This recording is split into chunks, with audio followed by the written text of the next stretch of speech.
Ulonga tabati yada to ye ko madaifa. Ino to ye ko je love baby pa. Oba tala, oba takutakun. Songo eshu, ogun oya osun. Kini sheshe, tan she nile yo. O jelo jara. Alafia, peace and blessings, peace and blessings. Welcome to another episode of the African Spirituality Experience. I'm your host, Arisha Bemi, and we are back today with the pillar of the community, not only the Ase tribe community, but the consciousness and the melanated community as a whole. Ladies and gentlemen, I appreciate all the love and support. Shout out to the Patreon family. Shout out to the new subscribers, and shout out to, matter of fact, shout out to Kenjo Collective, because I did a plug for them for their jewelry shop before I took my little break, and I didn't get a chance to share that. So I want to give you all a shout out, Kenjo Collective. I appreciate y'all. I'm gonna get that up soon.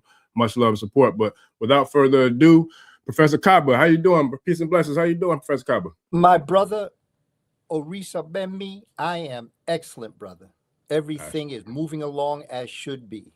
I thank you for this opportunity to speak to our community. We have some things we have to talk about, brother. Oh, yeah. Yeah, look, I appreciate you more. And yes, there's a whole lot to talk about, One thing I want to ask before we get into it, because this is something I don't know if I ever asked you on the channel before, but it's something that's very relevant, especially considering where I know we're going to go with this conversation. But you weren't born Kaba Hiawatha Kamene, were you, Professor Kaba? That was not my born name. My born name was Booker Taliaferro Coleman Jr. I say, okay. My father from Tuskegee was named after Booker T. Washington. I say, that's what's up. And I knew that, but I don't know if the tribe, everybody from the tribe knew. I'm sure a lot of them did, but I don't know if everybody did. But studying Kemetic culture, and I think there's a book called The Meaning of the Word Hotep. I can't remember the name of the author right now, but in that book, he talks about a Ren, and a Ren being, the Kemetic version or a representation for a name, right? So if I'm not mistaken, you corrected your Ren based upon the evolution of your life and your journey and those things, et cetera, right? So can you kind of share a little bit with us, about that before we get into the deep stuff of tonight's topic? When I visited and spoke with a lot of the shamans, the priests and priestesses, they gave me a version of how to think about correcting my name. That's what I just like you said. I didn't change my name. I corrected my name. I returned back to where I should have been born. Okay. Yes, and when I was looking for the name, I was advised that in our tradition, your name was given to you that foretold of and encouraged what they felt your divine destiny would be, what you would do in life. The way people are given names now, a lot of people have names that describe who they are. They say, "Who are you?" Well, I'm whatever. Okay, I don't want to call out any names because I don't want to, because I respect everybody's choices. Right. And you see, like I didn't correct my name until 2002. Okay. And so for me, my correction was Kaba is Ka, spirit, Ba is soul.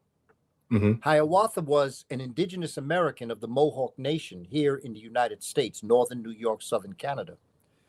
He was called the Dreamer. And what he did was he developed a method that he was going to unite 5 of the warring nations that were at war with each other. And they were the Onondaga, the Oneida, the Mohawk, the Seneca, and the Cayuga peoples. And he brought them together on Onondaga territory, which is the middle nation, the largest of the 5 nations. Today they're misnamed by the French Iroquois. They call themselves the Haudenosaunee. H-A-U-D, I'm a teacher, so I got to spell. So if you want to do research on this, H-A-U-D-E-N-O-S-A-U-N-E-E, Haudenosaunee. And he united the 5 tribes. Okay.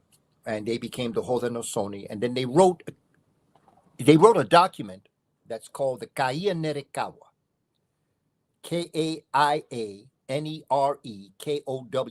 Kamene means the great law of peace, upon which the Constitution is based. The government of the United States is based on the Kamene, which is the great law of peace, which was the Constitution that brought 13 different colonies together under one. And that is the idea. They modeled it after the 5 nations that were brought together as one. So he was a uniter. Ka means spirit, and Mene is said to be the first Neset Biti or pharaoh of the first dynasty, Menes. So Kamene is the spirit of Mene. So I see my divine purpose as the uniter. Okay, so uniter is to unite us as a people. Warring nations. You know, when I used to talk to the Bloods and the Crips and I would go into territories, I would tell them this story about uniting as a people. Yeah. Because what Hiawatha told them, this is like 1000 AD. He said, there will come upon us a people that will take advantage of your disunity. And he said, I have a dream. Yeah. We must unite as a people. And so what he did was that he brought representatives of the 5 nations. They're called sachems. S-A-C-H-E-M is singular, sachem, which is a representative of the community.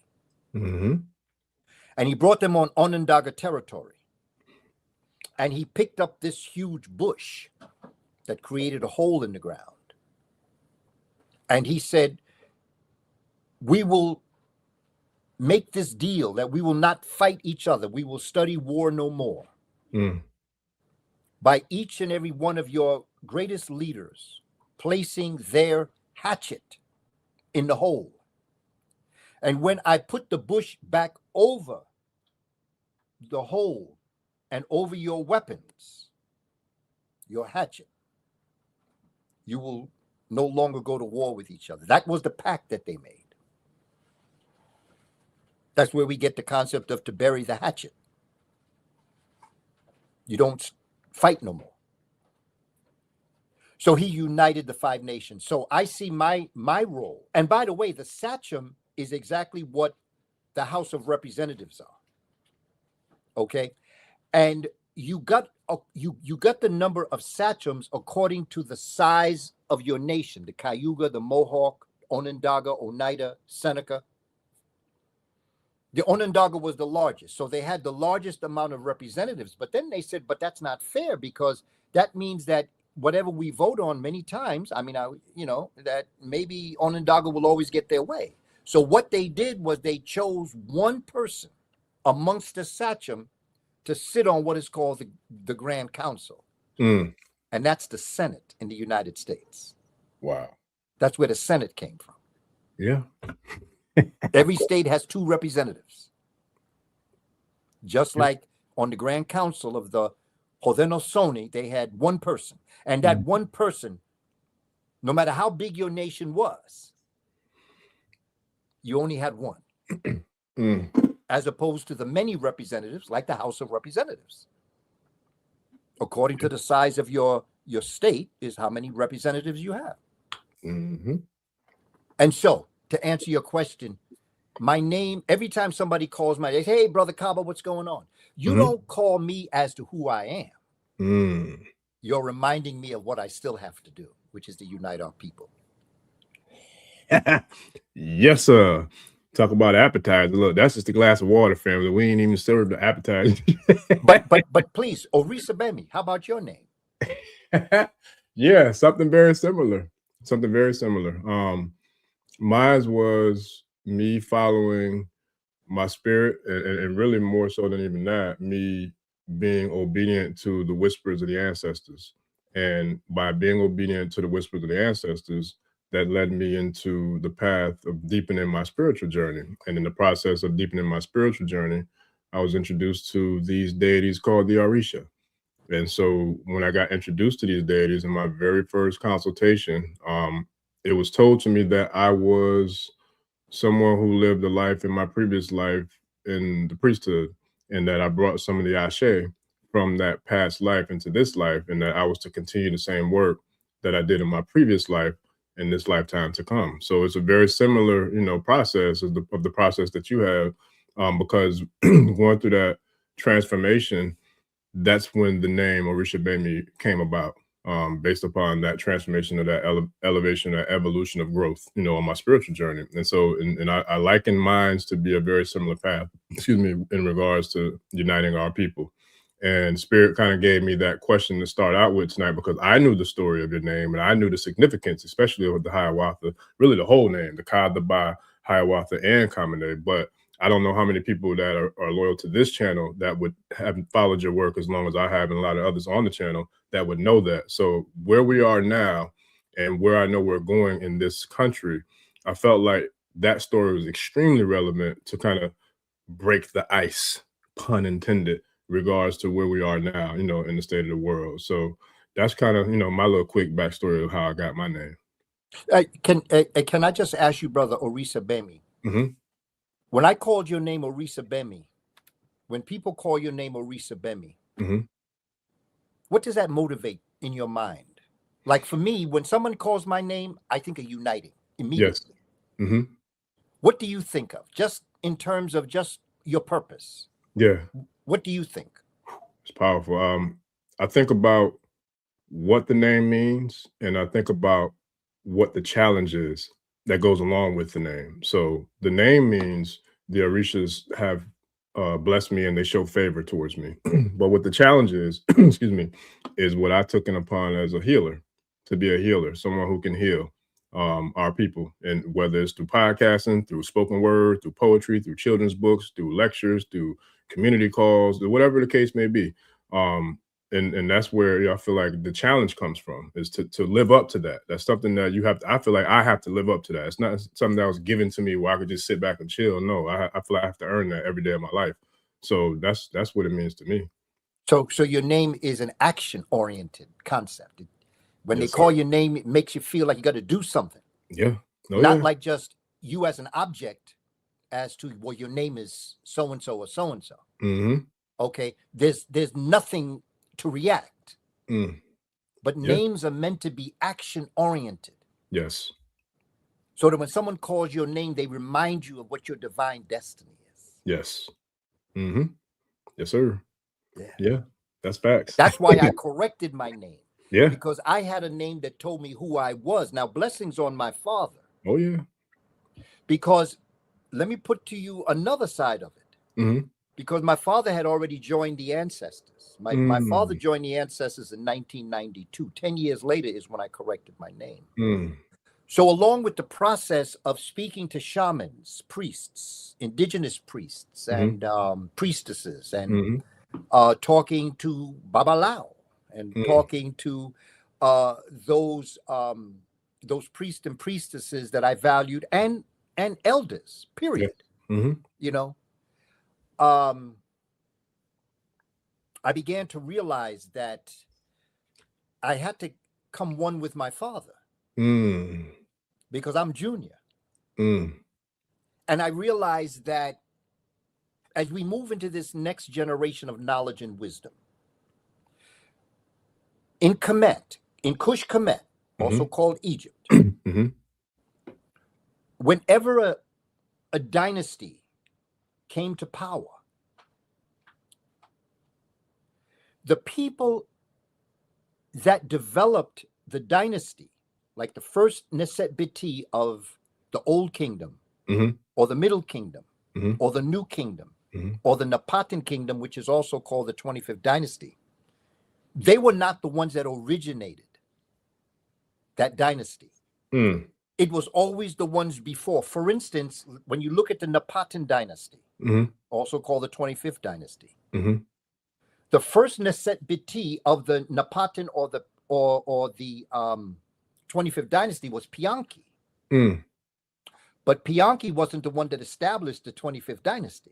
It was Kashta, his father, and his uncle Alara, Kashta's brother, that ended the 24th Dynasty. And his son started the 25th dynasty. Wow. But Kashta and Alara were not part of the 25th dynasty. They were part of the 24th dynasty. Mm.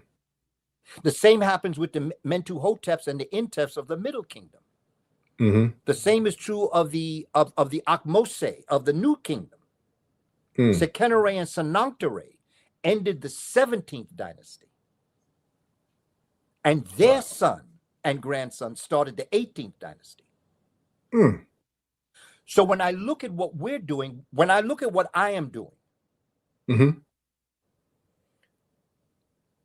I am ending a dynasty. Mm-hmm.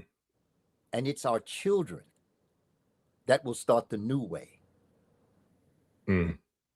That's the psychology of what every generation does. It's built on the elders, like Asar and Heru. It's built on the elder, but it is the younger that actually manifests the new way.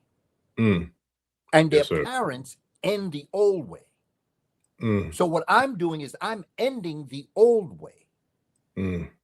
But to do that, brother Orisa Bami, I had to become one with my father. Mm. Sure. So I had to become a bridge between him and the new generation. So I told you my name was Booker Coleman. Mm-hmm. But Buka, Baka is Kaba backwards. Wow. Kamene is Coleman. Wow. So what I did in structuring my correction is I stayed one with the love for my father. Because he was so proud of that name from Tuskegee. And then when I became a teacher, it just was manifest it was a destiny that was manifested by him. That's deep. Coming out of Alabama, moving to New York, meeting my mother, marrying her, giving birth to my sister and to myself. And so what I did was I created a bridge. So Buka became Kaba. And Coleman became Kamene. That's deep. Now, see, look, I'm learning something new tonight because I didn't know that. I knew the backstory. I knew the original story we started with, but I didn't know that. That's dope. Because what that reminds me of the infinity symbol, and then also, what is it? The last shall be first, and the first shall be last. Like there is no end. I think on the last show I was speaking about that in regards to spirit. We're infinite. We don't die. We transform. Oh yes. We do not, you know what I'm saying? Like, oh yes. And that's science. Yeah. Energy cannot be created nor destroyed. It has always existed. It just transforms and manifests itself according to the changes, situations, alter cases. Yes, sir. Yeah. And so all I am is another manifestation of my mother and my father. Yep. Who was a manifestation of their parents. Yep. Who was manifestation of their parents. Mm-hmm. We have always been here. Yeah. We just needed to be manifested or concretized, materialized, because matter is materialized energy. Talk to him. Yes, sir. Listen, science, brother. Yeah. And to the community, I had a conversation with a young brother today. Phenomenal brother. Calls me, we talk. He's doing a number of different things. He calls me to talk and bounce ideas. And what I have found as I visit various places, even around the world, places I've gone, and I'm with my people, our people, all around the world. Our treatment, we are a very spiritual people. But in being mistreated and purposefully underdeveloped, denial of rights, denial of education, denial of ancestry, denial of language, denial of celebrating our values, our interests, and our principles. There's a side of us that is emotional. Emotion is not bad. There's two types of emotion. There is a negative emotion, which is anger. In anger, you cannot produce because anger draws on energy. However, the positive emotion is passion. That's positive. And when you're passionate, you can produce. You see? Yeah. Oh, yeah. Yeah. And my father often said, my father in Tuskegee, George Washington Carver was there. Mm.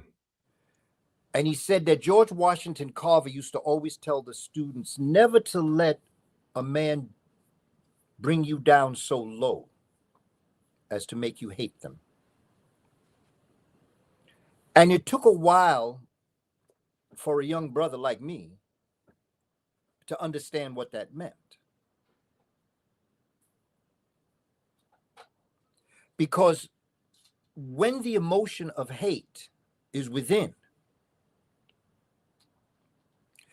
it drains you of your productive energy. But my mother used to say, well, Booker, that might be true, but Black folk have a right to be righteously indignated, or righteous indignation. Black people have a right to have righteous indignation. And in that righteous indignation is where Malcolm taught us self-defense isn't violence, it's intelligence. Don't get it confused. That's facts. Professor Kaba, let me ask you something. I never asked you this before, on or off air, but I'm curious as to, from the time I started studying you, from the very first YouTube video that I saw you on, all the way through the Hidden Color series, all the way through Out of the Darkness, all the different documentaries you've been in, you've done a lot of work. How were you always born with that same calm, cool, collected demeanor? Or did you used to be different in your younger? Because I never asked you that, but I'm curious, and I'm sure other people probably want to know too. As far as, because that you are who you are, on air, off air, on the phone, in like real life, like always composed, smooth, even keel, like just chill. Like, how did you get to be like that? Or were you born that way, or how did you develop that skill set? I wasn't born like this. I became like this. I grew up in a home where my parents were activists. My mother worked for the National Urban League, a man by the name of Lester Granger. She was a secretary. My father belonged to a church, Mother AME Zion Church in Harlem. The pastor was Reverend Benjamin Robeson, who was the brother to Paul Robeson. Hmm. So I grew up a certain way. And I was a young, angry, ready to kill.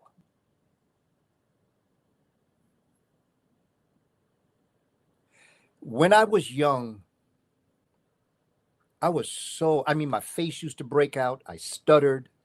I was so emotional, so pissed off. I was pissed. And it impacted me internally, which breaking out with all sorts of bumps and whatnot is one of the results of that feeling.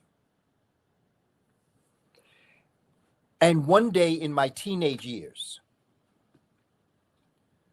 I was really ready to do something. I'm not going to tell you it was a voice. I'm not going to tell you it was a person. But something came over me. And if I could put what I felt into words, it said, You don't have to worry. I'm going to take care of them. Sure. And I want you to know something. I am going to bring something on them that even you can't imagine. So calm down and do what you got to do. Everything will be all right.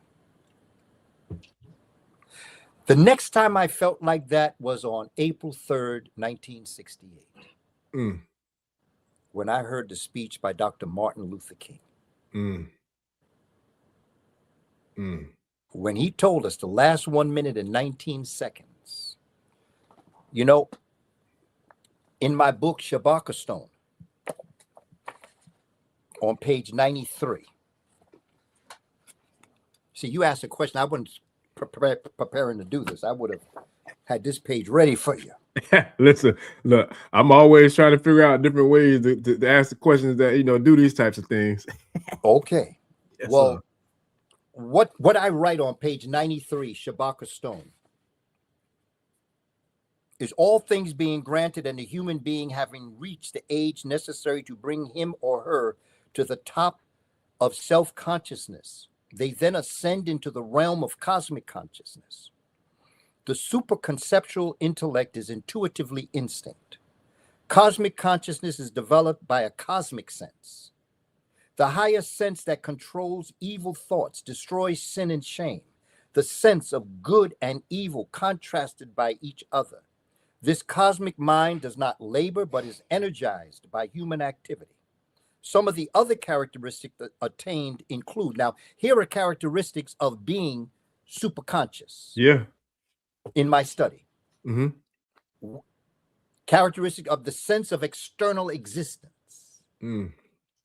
That you understand that you are not who you are, but you are outside of yourself, an entity of the cosmos.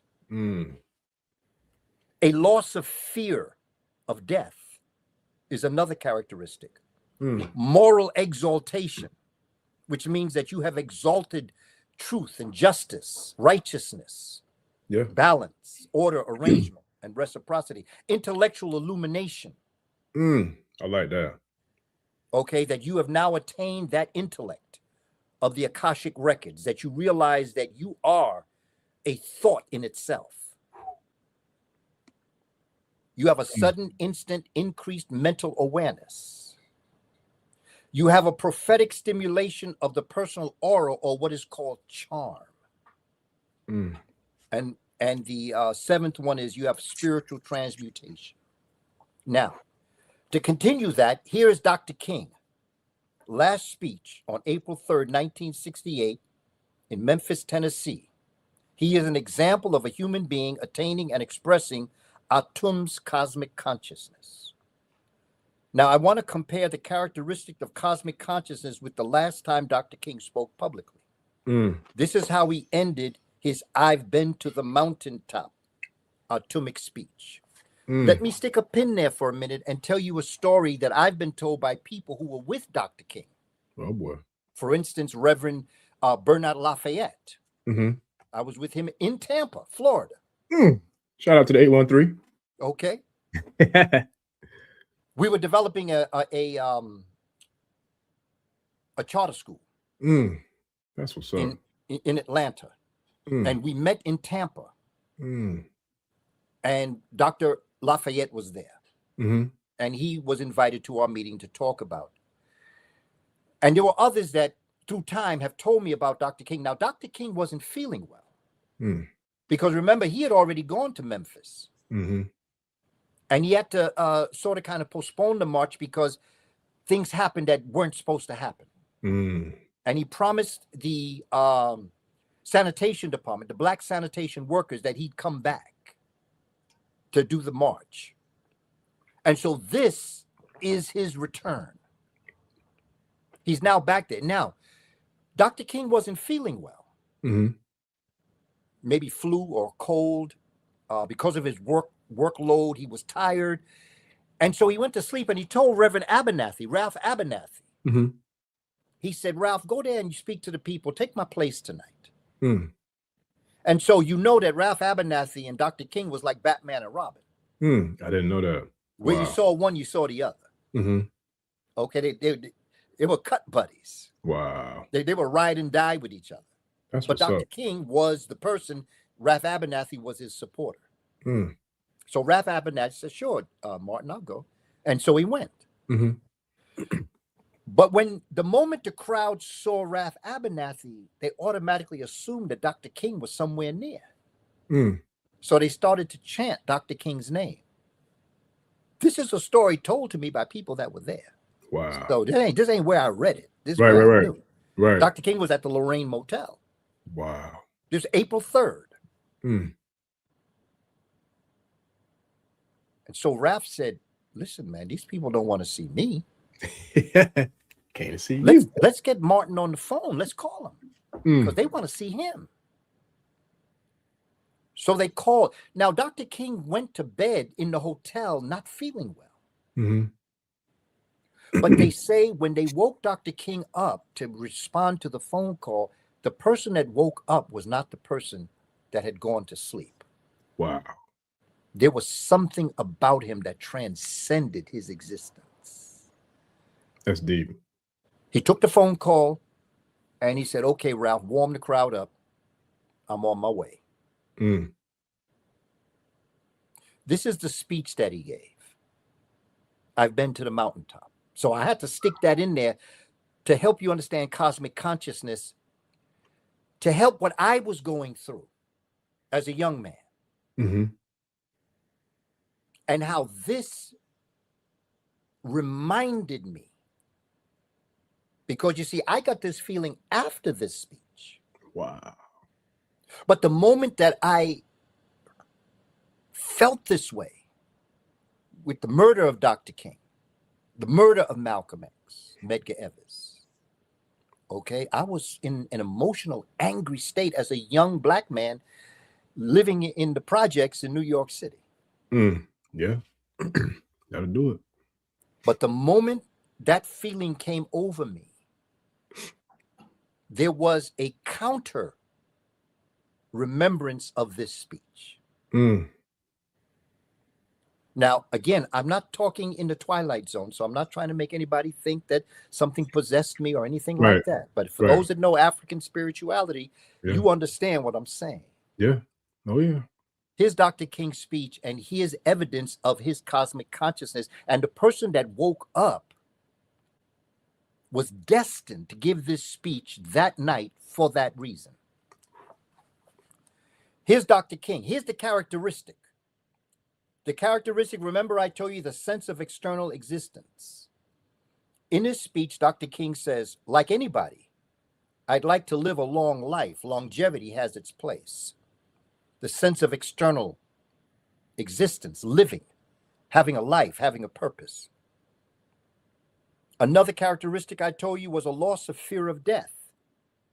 In his speech, the last 1 minute and 19 seconds, he tells us, but I'm not concerned about that now. So I'm happy tonight. I'm not worried about anything. I'm not fearing any man. He lost his fear of death. Moral exaltation. In his speech, he says, I just want to do God's will.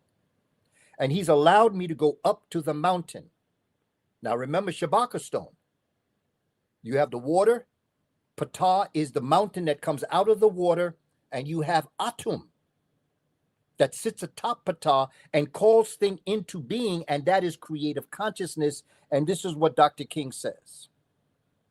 Intellectual illumination. I've looked over and I've seen the promised land. That is a premonition. This is consciousness that Dr. King is telling us. Remember I said sudden, instant, increased mental awareness. Now here's the key. He says, I may not get there with you.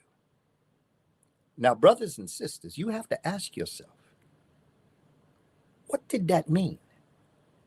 Because when he said this, he knew intuitively, instinctively, that 24 hours from that moment, he would no longer be with us.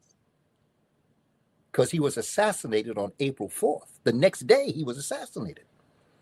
But this speech was very important to give so that the people will know, I may not get there with you. Prophetic stimulation of the personal aura, he says, but I want you to know tonight that we as a people will get to the promised land.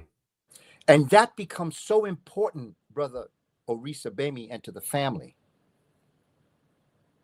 Don't lose hope. And don't think that these Indo-Europeans can create a world that you're not going to be charged with rebuilding. We did it before with the Moors. We brought them out the Dark Ages. We did it with the Romans, and we did it with the Greeks, and we did it with the Persians, and we've done it all over the planet under all certain circumstances, and it is on our back that they tethered their existence. They're parasites. And then finally, spiritual stimulation. He says at the end, mine eyes have seen the glory of the coming of the Lord and all. He never finished his sentence. If you see it, you'll see. When he gets to the point where he says, the glory of the coming of the Lord and all is the last thing you can hear him say. He goes over to the chair and he almost collapses in the chair. The reason why that's important, family, the reason why Dr. King did not finish his statement, did not finish his speech, is because it's up to us. Like I told you about how dynasties were created, that the elder passed on to the younger to start. That's what got me out of that feeling. And from that day,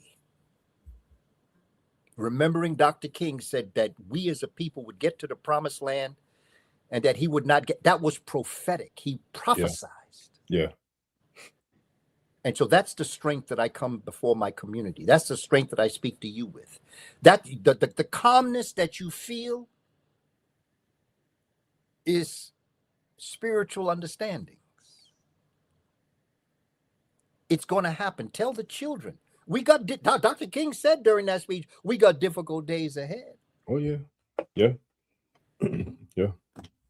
And Malcolm also told us what's going on now. So between Martin Luther King talking about we got difficult days ahead, but we're going to make the promised land. El Haj Malik El Shabazz told us, one of the last things he ever told us that was of importance in terms of what was going on, the assassination of President John F. Kennedy. He said, chickens have come home to roost. That's America 2026. Cock-a-doodle-doo. Okay, wake up, everybody. No more sleeping in bed. Yes, sir. That's the song I put on a little post for us to promote tonight. Wake up, everybody. There we go. Sleeping in bed. Yeah, we got to wake up, man. That's powerful. Oh, man, I'm so glad that question came to me because that resonates within me. That resonates deep down into my soul, and the alignment of it all, like to bring it all home, is when you said that. I'm not surprised because I feel like in order for someone to achieve a level of mastery or a level of a very highly developed skill, you have to have went through hell, or you have to have went through some really, really dark, tough times in order for that to happen. And I look at that as one of the quotes and metaphors I use, like in some of my conversations with people, is like, you can't become a diamond if you ain't had to go through that cold. It's just not possible. You're not going to be strong enough. You're not going to be tough enough. You ain't going to be brilliant enough. You're not going to shine bright enough. You have to chip away at the coal that created, you know what I'm saying, and formed and made the formation of that diamond in order for you to truly become or elevate or evolve into something sort of a diamond. So it's like, for me, I never asked that question. I don't even think it ever crossed my mind until tonight, but it's a beautiful thing to hear that story. And then I look at what you're wearing. And that's going to kind of get me to segue into where I want to go with. But can I just add to what you just said, brother? Yes, sir. It's all yours. In my book, Carbon Before Melanin, That is what I'm trying to get to in developing this story of understanding what you just said about a diamond. Because you see, coal and all the other things come out of what we call fossil fuels. Yeah.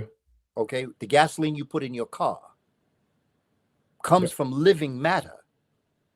And that's why it's black. Yes. Black oil that is chemicalized into gasoline, which is clear and crystal. When you're dealing with coal, the fossil fuels are under a great deal of pressure. And what makes the diamond is the pressure that the black coal is put through. Just as gasoline is crystallized black oil, a diamond is crystallized black coal and other black things in the earth. But don't stop there, because I can take you into the cosmos and I can talk to you about nanodiamonds. And nanodiamonds is blackness in the heavens, that it's dark matter that is put under pressure by dark energy. And it's pushed in on itself. The matter is pushed in on itself and pushed in on itself until it is a little black ball. And there is no more space in this ball for the matter to be pushed in. So it implodes. And when it implodes, that's the birth of a star. Stars are crystallized blackness. Gasoline is crystallized black oil put under pressure. Diamonds are crystallized blackness put under pressure. Black people in America today is blackness that's put under pressure. And the reason why, and I try not to tell people, but I'm going to tell you this. Don't tell nobody I told you this, though. Black people in America are supreme. We're not supreme because we're black. We're supreme because of the pressure that we've been put under, and still we rise. We are walking diamonds. We've been hardened. We have value because of our experiences. And I, being born in a project in Midtown Manhattan, put under the pressures that all young black people are put through, but always sensing something else, the spirit. And whatever I did, I always promised myself I would come back into my community. I've been given offers in my life that would deviate from what I'm doing now. But spirit kept me on my divine destiny, on my path to unite our people. And that's what I will do. And when they bury me and they put my headstone where I'm buried, it's going to say, keep on keeping on. It ain't over till we win. That part. I say. Yeah, that's powerful. Oh, man. And you know, whew, yeah, that's a lot. It's amazing to me, because one of the thoughts that came to my mind when you were sharing, and it's funny because I was reading along with you. So, Tribe, if you don't have yours, get your copy of the Shabbat Stone. But I was reading along with you when you were sharing the message from Dr. King. That is so profound to me, because in hindsight, I'm thinking about from the very first time I met you, or matter of fact, from the very first video I ever saw, The Black People Come From Sirius. You spoke about nanodiamonds, and you spoke about how, you know, that all tied into Sirius, and how it all tied into Sirius B and Potolo, and, you know, the power of how strong that little small star is. But I forgot how you broke it down, but it was extremely significant amount of power within it, that just a little bit in a thimble. I forgot how you broke it down, but it was powerful. But I say all that to say, a thimble full of sagala, which is what Sirius B is made of. It is so dense. Okay, a thimbleful. You put a thimble on your finger when you're when you're sewing things. That a thimbleful of sagala is 2,000 tons in weight, which is 80,000 pounds. A thimbleful. Just a thimble. Another brother that I have. I always believe a prophet is not a psychic. A prophet is just a good historian. Yeah. Because when you know what happened in the past, you can interpret what's happening in the present, and you can predict what's going to happen in the future. Mm-hmm. And I'd like to just quote, if I may, the last song on this brother's last album, when he said, "Oh, pirates, yes, they rob I. Sold I to the merchant ships. Minutes after they took I from the bottomless pit. But my hand was made strong by the hand of the Almighty. We forward in this generation triumphantly. Won't you help to sing these songs of freedom? Because all we've ever had is a redemption song." But the second stanza he repeats twice. Emancipate yourselves from mental slavery, because none but ourselves can free our minds. Now check this out. Have no fear for atomic energy, Western civilization. Have no fear for atomic energy, because none of them can stop the time. How long shall they kill our prophets while we stand aside and look? Some say it's just a part of it. We have to fulfill the book. So won't you help to sing these songs of freedom? Because all we've ever had are these redemption songs. This is the message that our people have to understand. None of them can stop the time. They don't have the quality or the content of character to stop us. We've done it before. We're going to do it again. We've got to give the legacy to our children for them to pass it on. Wow. That's oh man, that's deep. Let me tell you how deep that is, Professor Kaba.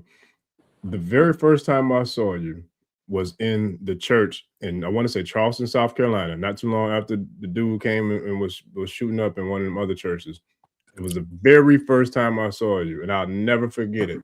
And in that day, in that time, I got the picture. I'm gonna edit it into the episode of this. I had on a Bob Marley t-shirt that said exactly that phrase, that quote, none but us can free ourselves.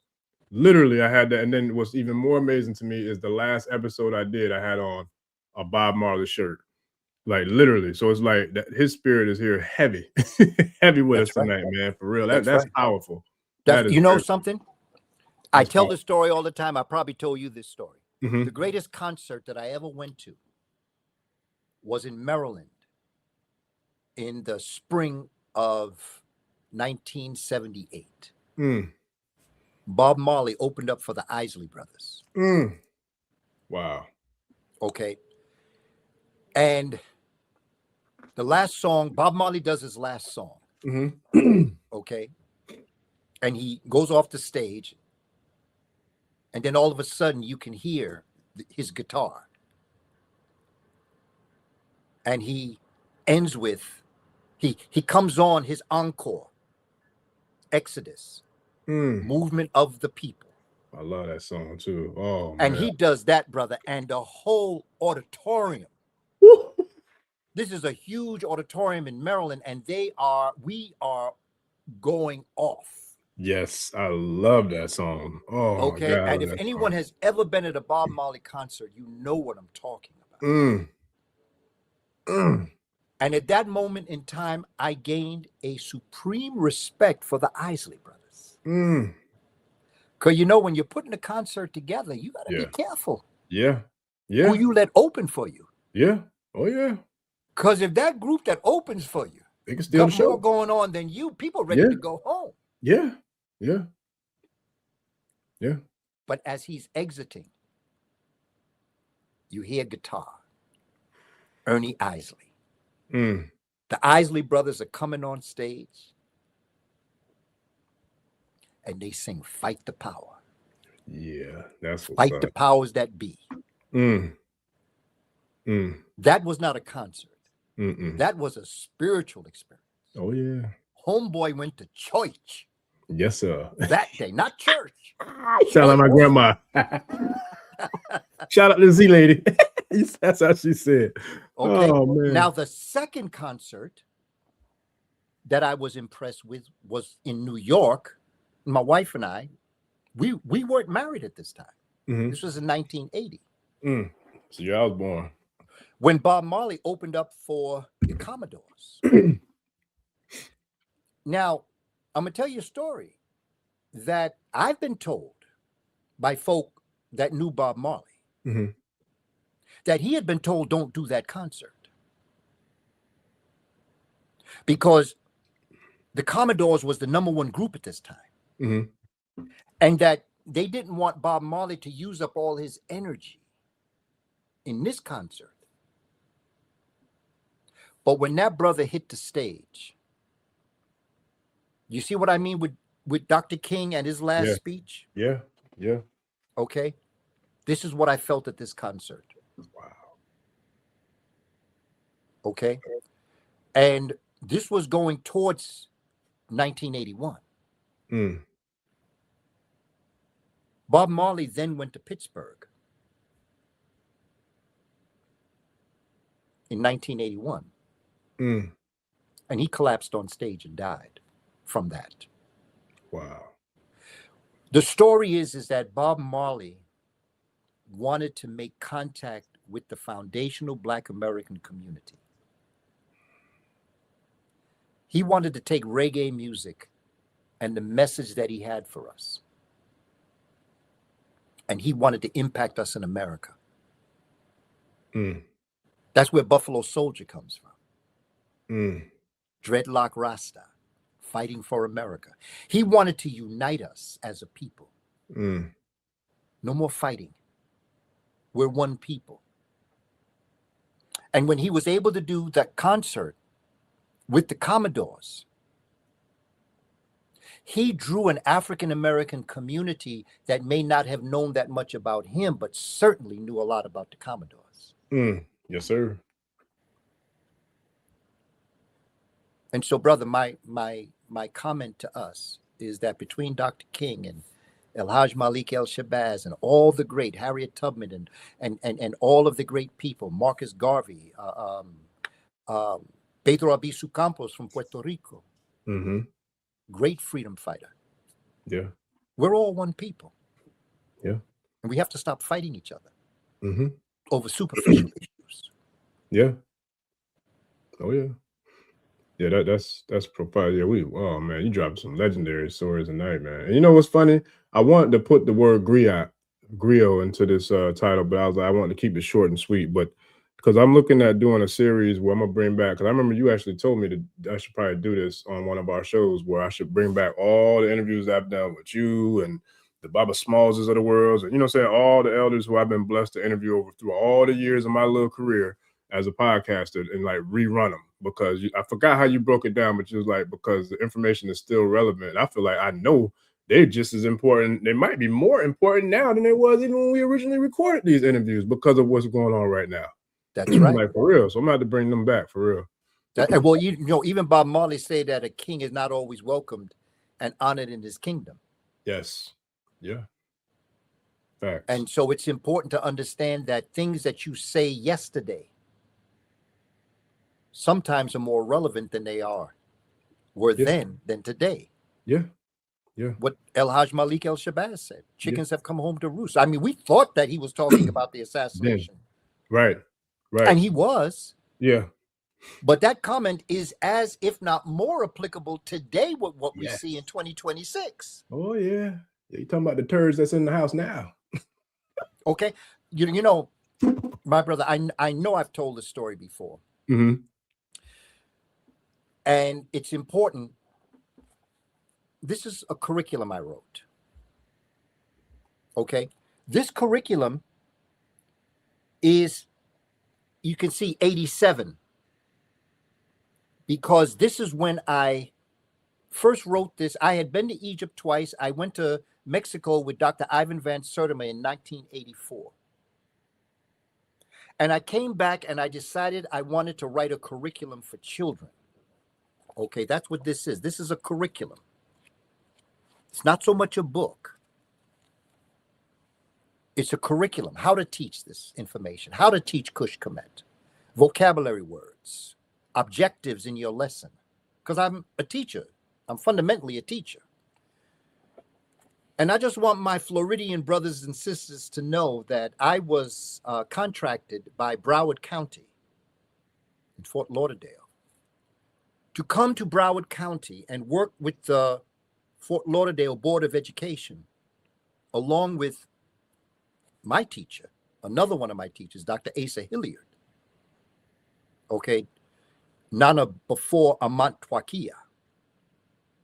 His job was to work with the administrators, the principals, the superintendent of schools. My job was to work with the teachers. This is the curriculum that I gave them.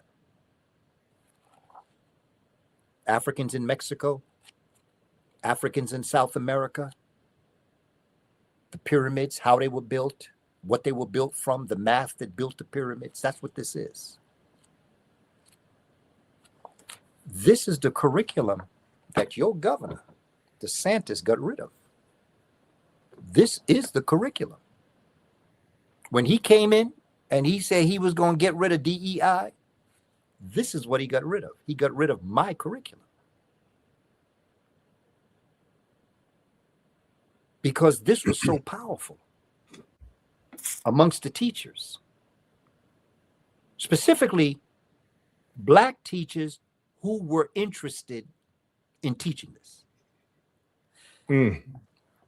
We created in one of the classrooms, we created in a corner a star system where the students backtracked and found out what the stars looked like during the time of the building of the 3 pyramids of Khufu, Khafra, and Menkaure. The whole corner of the classroom, they had drawn stars and constellations, and they built a pyramid, the 3 pyramids with the 3 minor pyramids or Meru that went with those.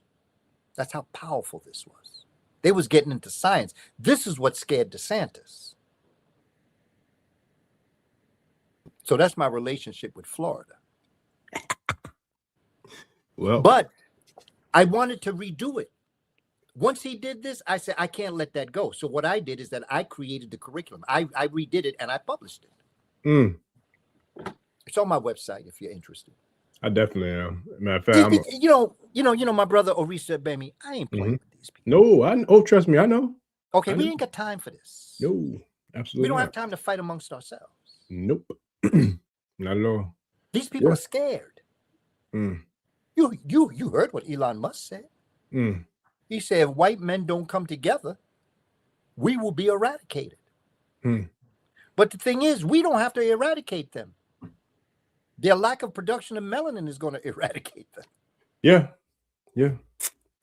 But what happens if they are eradicated? Are we, as a people, prepared to lead our people in politics? Are we prepared to have an economic system that sustains us? Are we prepared to create our own educational systems? How about our entertainment industry? Are we ready to be able to have a positive entertainment? All of the areas that Neely Fuller highlights in the compensatory code of white supremacy. Rel, Cell, Wep, religion. There we go. That's it. Yeah. Religion, economics, labor. Are we hiring our own people?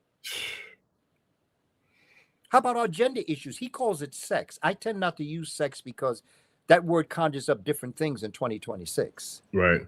I call it gender issues. Hey, brothers and sisters, are we prepared to relate to each other again? Can we as brothers love our sisters and respect them and honor them? Can we understand they belong on the throne that's next to us? They're not above us. They're not below us. They're not behind us. They're not in front of us. They're beside us. Mm-hmm. Are we ready for those gender issues? Yeah. Because that's what's going to build a nation. A society is only as strong as its weakest family. Mm-hmm.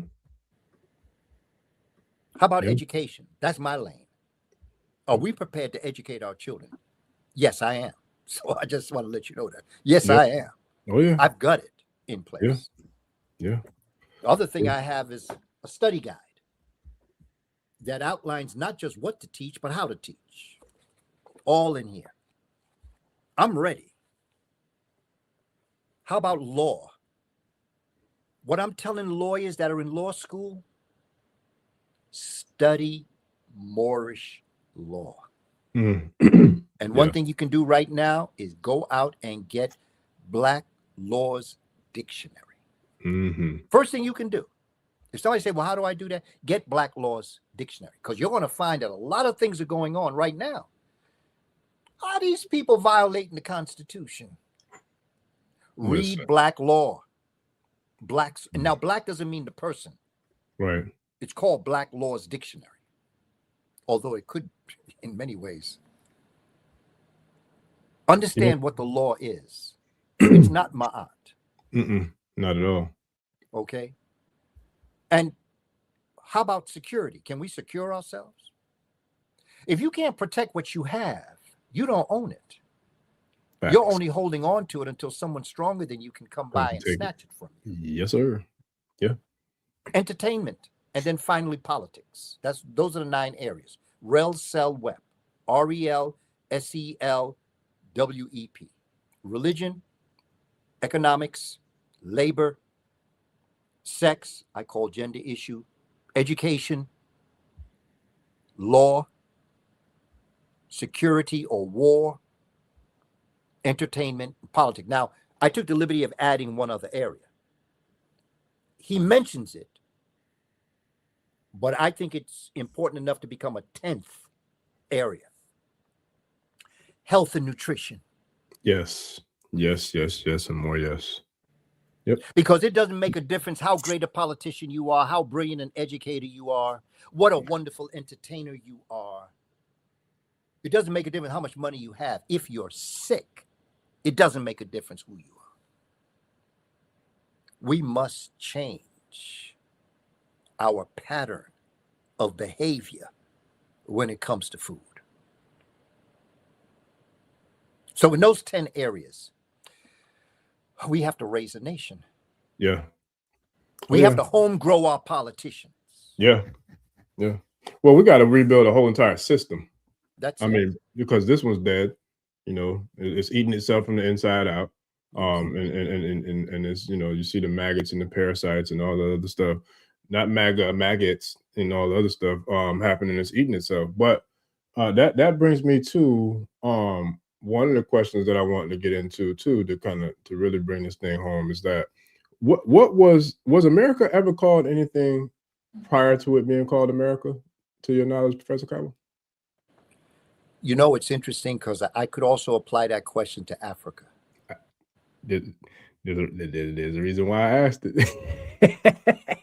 You see, in my own personal perspective, this is my thoughts from my research. I don't think that early civilizations were concerned with naming the continent. I think they were nation-bound, not continent-bound. Indo-Europeans want to conquer land and then put a fence around it. Yep. And so they created concepts of the continents and they gave them names. Now, I understand that America, there are those that call it Turtle Island. I understand that. But I think the early indigenous peoples, Africans in particular, the first peoples that came here, were not concerned with naming the continent. Their psychological dimensions were not necessarily on naming the continent as much as their nation. Now, more research has to be done. What I'm saying is not a fact. I don't know. To answer your question, I don't know what the answer is. I know what people have said. But when I study the importance of understanding the African, the original, the universal psyche, they call the earth, the land, Ptah, which was a hill that came out of the water. We today call that Pangaea. They called it Ptah. And that's the war between the land and the sea that was going on because at one time the earth was a fiery ball of gas when it broke off or when it was sent away from the sun, like all the planets. And it's in a unique position in relationship to the sun that although it was a fiery ball of gas, at the same time it was far enough to be impacted by interstellar cold. And so the earth, in balance, it was hot, but it was cool. And in the hot coolness, what happened was the fact that there was a solid core of earth that would have volcanoes, earthquakes, and other things in the center of this gas ball that became water because it was cold. It became liquid. H2O. And this would explode and the land would come up and then it would go back down. Land would explode. And then at one time it came directly up. And the tip of that mountain was what we today call Africa. And the center of Africa was Central and Southern Africa at the tip of the mountain. And that's why life came from there. That's why when you look at Congo and Southern Africa, there's a plethora. There's a pregnancy of life. Lions, tigers, rhinoceri, hippopotami. And then that's where humans came from. Professor Kaba, which one of your teachers was it? It was, I want to say it was Dr. Ben, but I'm not sure. I know you're going to know. But one of them, in one of their words, spoke that I think I don't know if it was Mount Kilimanjaro or which one, but they were saying at the foot of this particular mountain, the mountain of where like the human race was born. Yes. Can you share that wisdom with us? The Hunefer papyrus that Dr. Ben talks about. Now we've never seen the Hunefer papyrus. Okay. We've just seen reference to it. Like we've never seen the Memphite text. We just know about it because of Shabaka stone. Is a rewritten version. Gotcha. Okay. But there is a papyrus of Turin in Italy that talks about the Kush Kemetic people saying that they were born at the foothills of the mountains of the moon. That's it right there. That's what I was looking for. Yes, sir. Okay, and that's Kilimanjaro. Yes, sir. I appreciate that. But that's where the Kush Kemet people came from. But the original family came from Kui land. That Dr. Richard King talks about. And that's the Central and Southern Africa that the Twa, Mbuti, Khoisan. Twa, Mbuti is Central Africa. Khoisan is Southern Africa, but they're the same people. They're just in different places in Central and Southern Africa. That is the tip of Pangaea. That's deep. It's rich in life. Yeah. Botanical life, zoology. And that's where humans came. They are derogatorily called pygmies. Yeah. But they are the original family. And the original language is called the Click language. I think you had just shared something like that on one of your socials recently, if I'm not mistaken, about that. Yeah. That's it. I saw that. Wow. That's a consonantal language. As the human family developed, they started to put vowels. A, E, I, O, U to separate the consonants. And that's what took the click language, which basically is consonants. That's why you're clicking. If anybody wants to hear what the click language sounds like, I recommend that you download a song called Pata Pata. How you spell that? P-A-T-A, P-A-T-A. Okay. By Miriam Makeba. Miriam, M-I-R-I-A-M, M-A-K-E-B-A. She also has a song called The Click Song, where you can hear what the click, that's the original language. I put that up on my site so that people can hear it. That's the first line. And guess what? Nature taught us that language. Yeah. Because don't the dolphins speak in a similar language like that, if I'm not mistaken? The dolphins speak in a very interesting language to themselves. And you know, when you deal with certain things, and you see, my thing is, we have been so, when I say we, I'm not talking about all of us. Mm-hmm. But many of our spiritual senses have been dulled down by the shallowness of Western civilization. Yes. Facts. We have not lost, but we have forgotten certain things. Yep.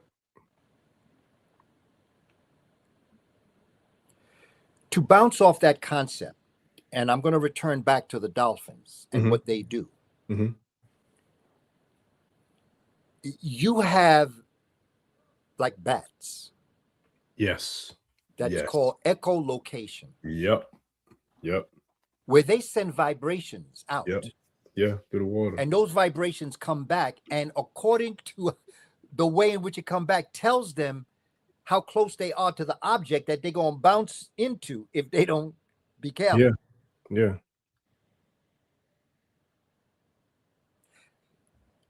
As as everybody,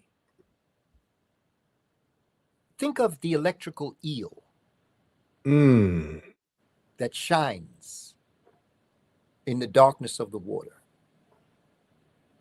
As human beings, we have something called bioluminescence. Ooh. This ain't no Twilight Zone, family. This is science. BIOLUMINESCENCE,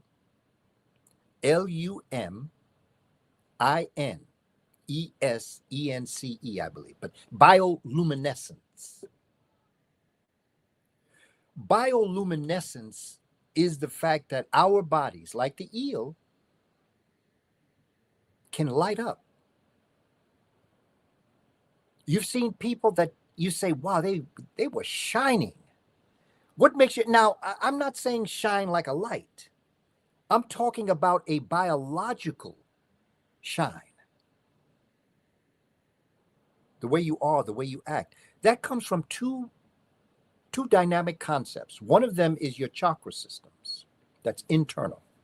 You have 7 that go from your root chakra up to your crown chakra.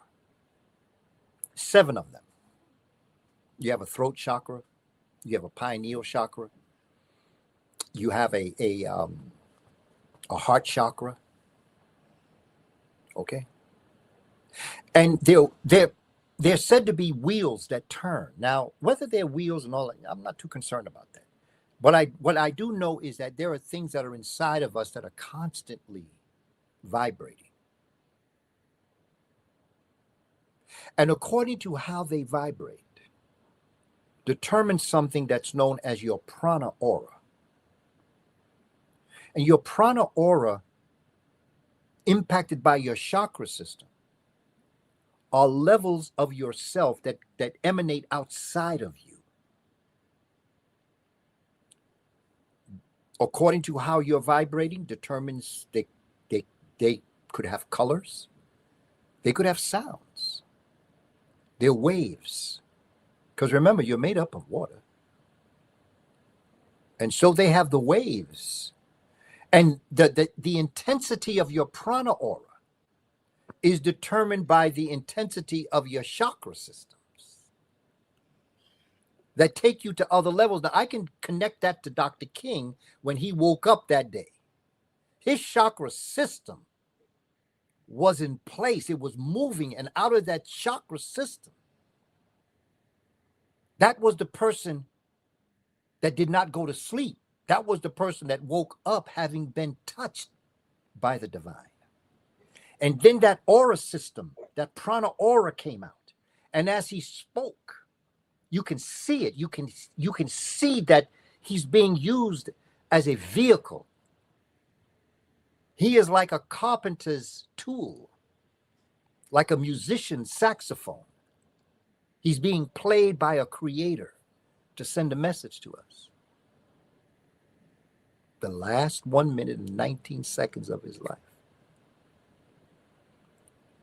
And so what I think we need to do with everything that we're experiencing is just to understand who we are as a people, what we have achieved as a people. But to go back to your question, brother, because I know no, go. You do what you got to do. You know, my thing is that the way in which we think, I don't know if we had a name for the continent. I don't know if we were interested in naming the continent. That makes sense.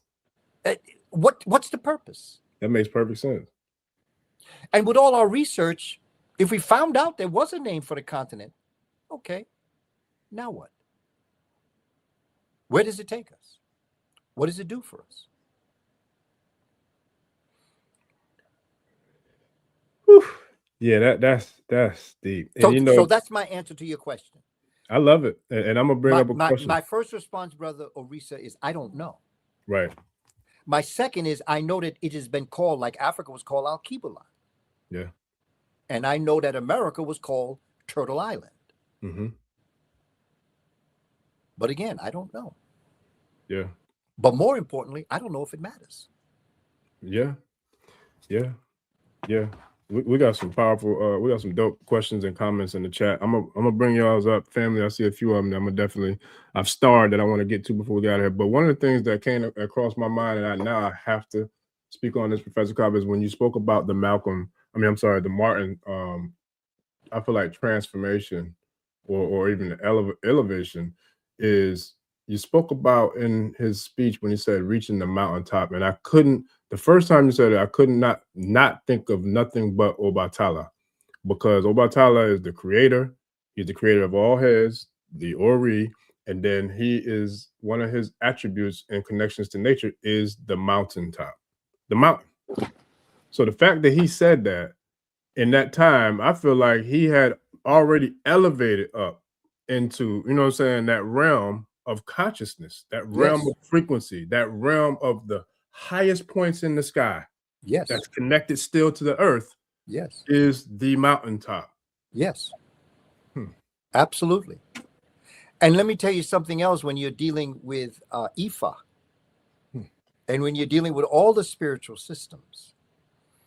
I have a section in my book, Who Were the Moors Before the Moors? Where I talk about the origins of the Olympics.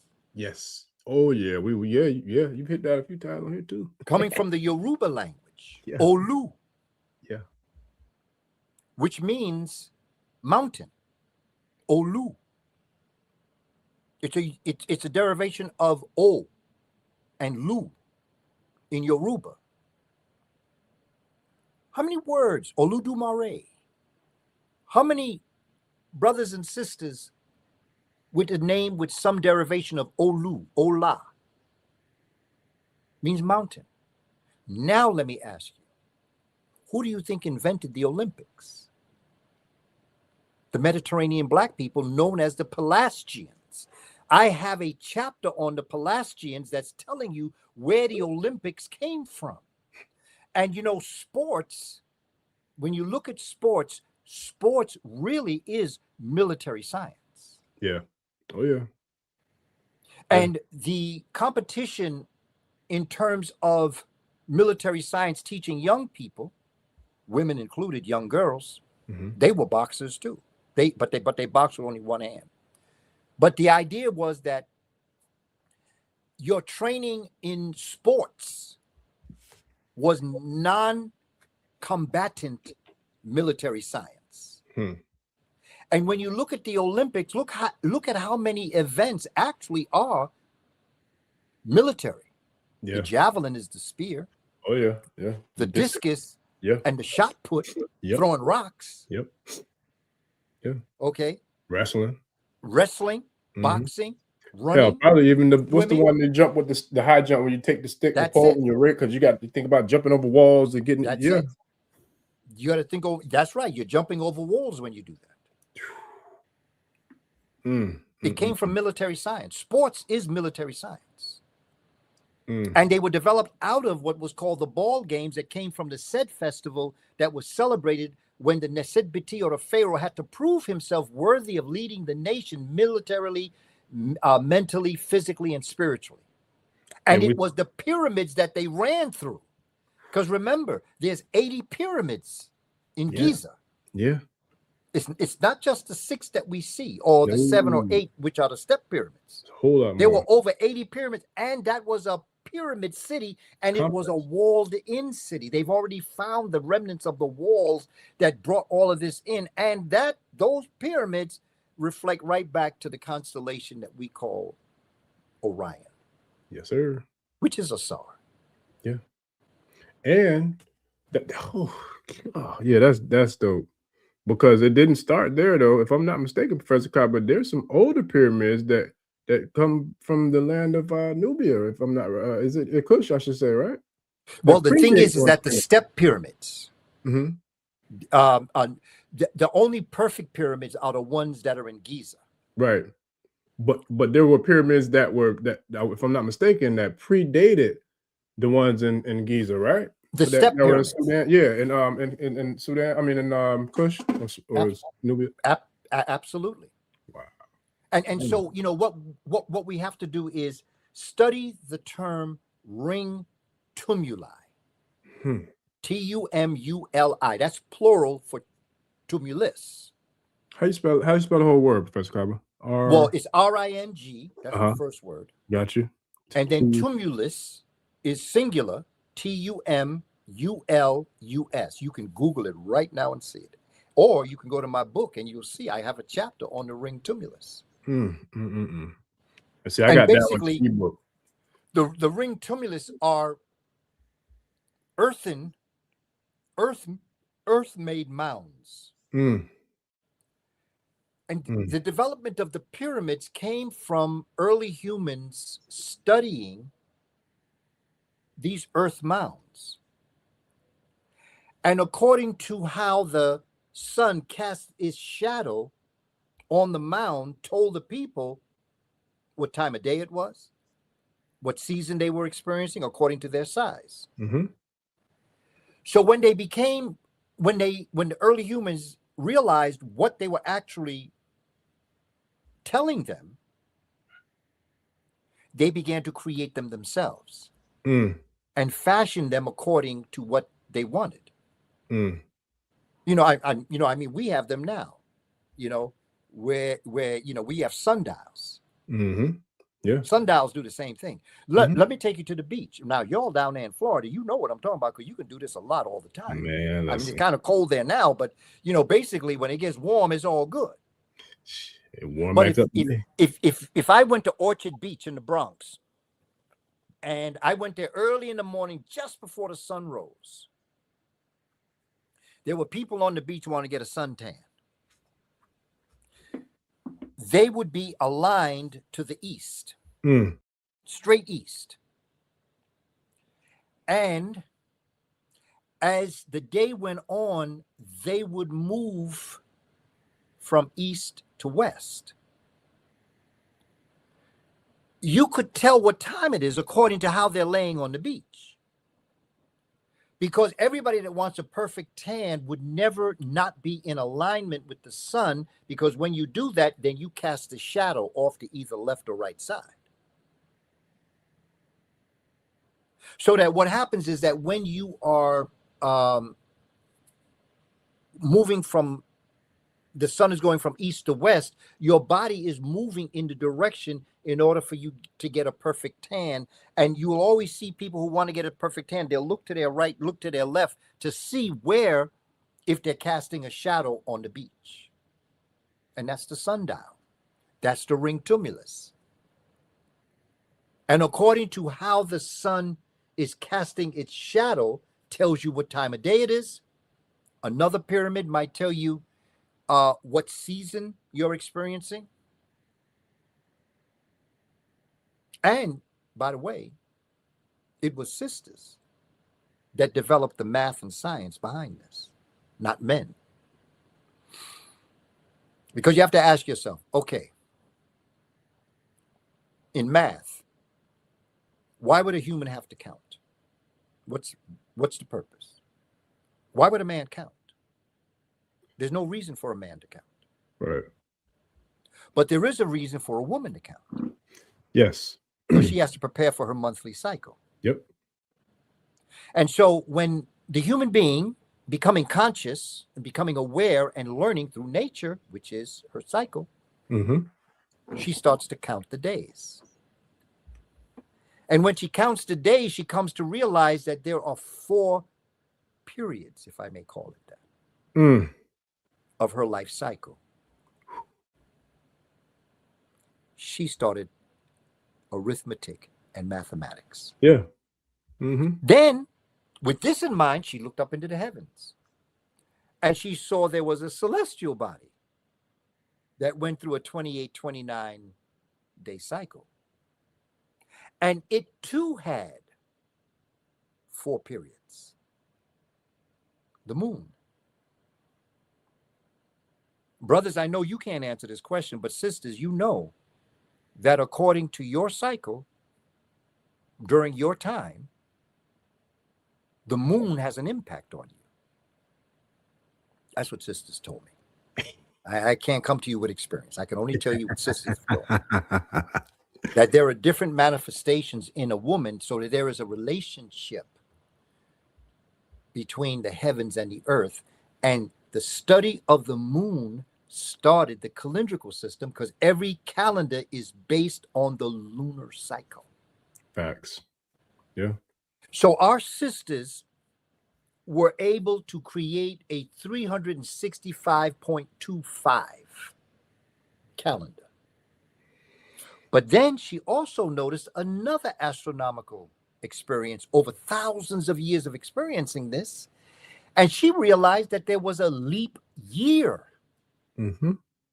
See, we don't have leap year. We call it leap year, but it's really leap day. Every 4 years, we add a day to February. Yeah. Yeah. But to our sisters in Africa, the leap year, after every 2,160 years, they added a year. So really, a cycle is 2,161 years. Don't believe me? Divide 365 into 2,160. Don't believe me. Do the math. Divide 365 into 2,160, and you're going to get 4.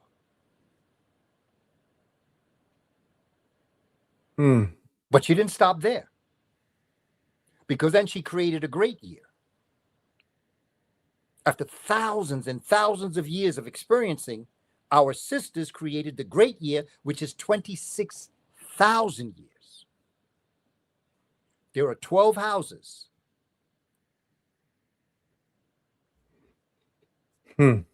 That's deep. Let me, because you, oh man, you're going in. Professor Kaba, is there any connection between what we're talking about now with mathematics? You know something? Hold on, brother. I have to correct myself. I think the number was 1,460. 1,460? Okay. Yes. And the great year was 2,160. Please forgive me for that. 60. Okay. Divide 365 into right. 1,460. My bad. Yeah, but it is 4. It is 4. Okay. Now, the great year was 12 houses of 2,160. You get 25,920, because they had an 80-year play with time. So they added 80 to 25,000, you know, and that's how they got the great year. 25,920 plus 80, 26,000 years. So, see, Western civilization is really not very bright. They really are not bright. That's why it's so dangerous. We're going off the cliff with them. If we don't check ourselves, we be by ourselves. I'm telling you what I know. They don't know. We're with the Gregorian calendar that was created by Gregory. He didn't even know what he was doing when he did it. The real calendar is 3 weeks of 10 days. Yeah. I remember you teaching us that a while ago too. Yeah. With a 13th month, which is 5 days. It's called the epigomenal month. Real quick, Professor Kaba, because you going deep, as we always do, as you always do. Is there any connection between the arithmetic, the math, the cycles, excuse me, based upon when we now talk about or shift to the Dogon cosmology and the celebration of the Siggy ceremony, which is what, every 60 years? Yes. Does that tie into the math that you just broke down with the 2160 and the 1460 and the 365 in any way? Well, what you're looking at really is another cycle. You see, here's one of our challenges. Astrological cycle, right? Yeah. Okay, got you. See, what we have to do, and this will happen as time goes on, because like I say, there's so much more. The more I learn, how much more I have to learn. Yes, facts. And this is why what I'm laying out, what I'm attempting to do, and I'm sure that this is what most, if not all, the scholars are doing. We're laying it out for our children to do better. Facts. Okay, to take it to the next level. Because we have been so contaminated by nonsense. You know, this is like Dr. Wade Noble's brilliant psychiatrist out of California. He says Western civilization is vomit. It is. And he said that when the Greeks sat down, the Persians didn't even count. The Persians were in and out. They didn't even count. They didn't try to do anything. It was like 181 years they were in power. But the Greeks were there from 332 until 30 BC, a little over 300 years. They didn't last that long either. But when the Greeks sat down to listen to that knowledge and wisdom, it was too rich for their intellectual system. And they didn't have the intellectual enzymes to break down what they were learning. And like all rich meals that cannot be digested, you gurgitate it. The Romans then took it and regurgitated it. And this is Western civilization. But the Moors tried to help them out. Yeah. Them Visigoths and Vandals and Ostrogoths, they just couldn't handle this knowledge and wisdom. And so it's vomit. But don't throw it away. Of course, you don't eat it. It don't smell good at all. Examine it. Because in that vomit is the original meal that was prepared by the Kush Kemet people.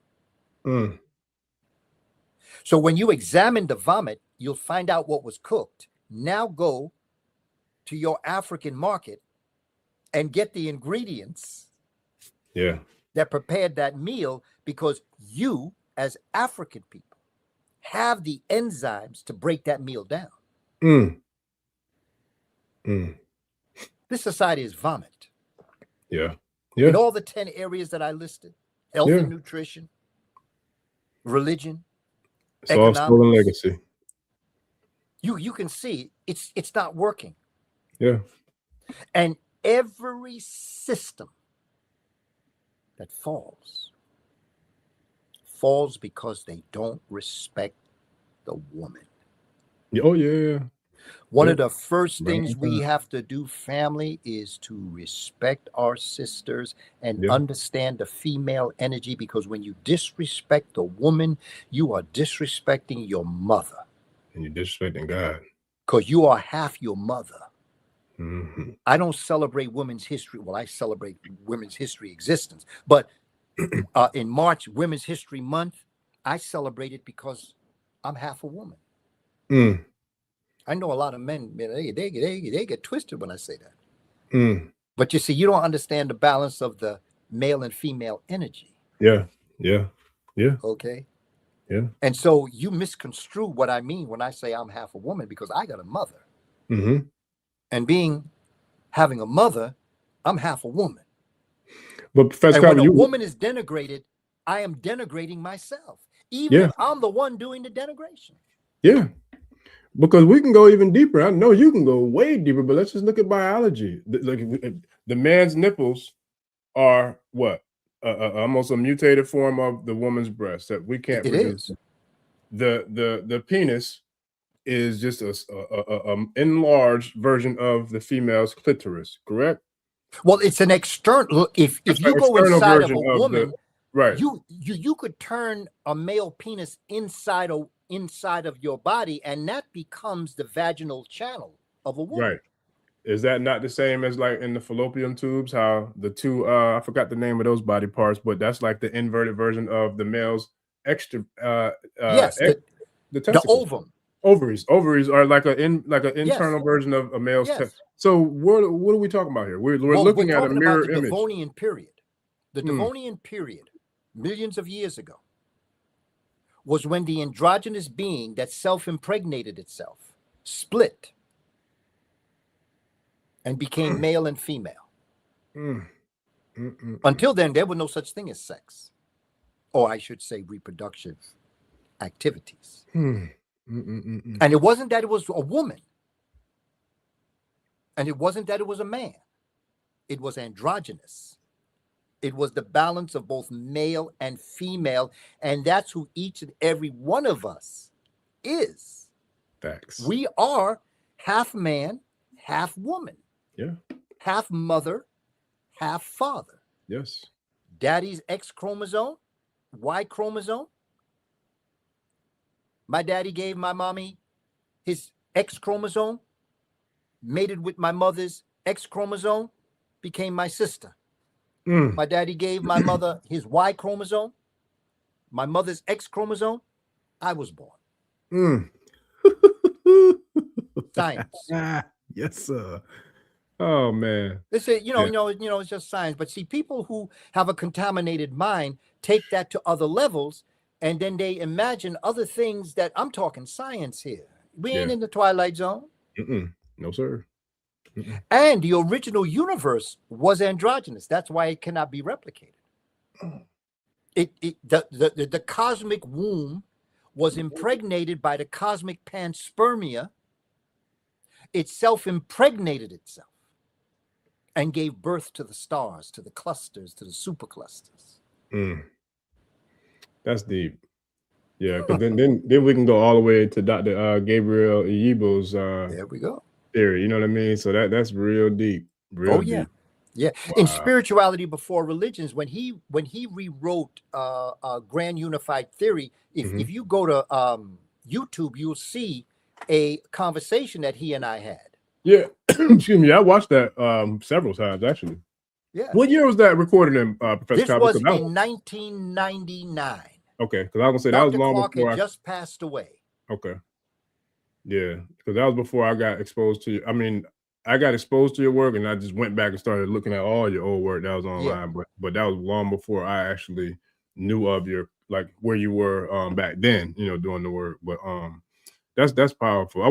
We did a presentation, and that's in my resource center in the Bronx. Where a good brother, Clemson Brown, Reverend Clemson Brown, one of the original videographers, came and Dr. Gabriel Yibo and myself. And what I did was he put forward his formula for the God Almighty Grand Unified Theory. And what I did is that he spoke for 20 minutes and then I spoke for 20 minutes.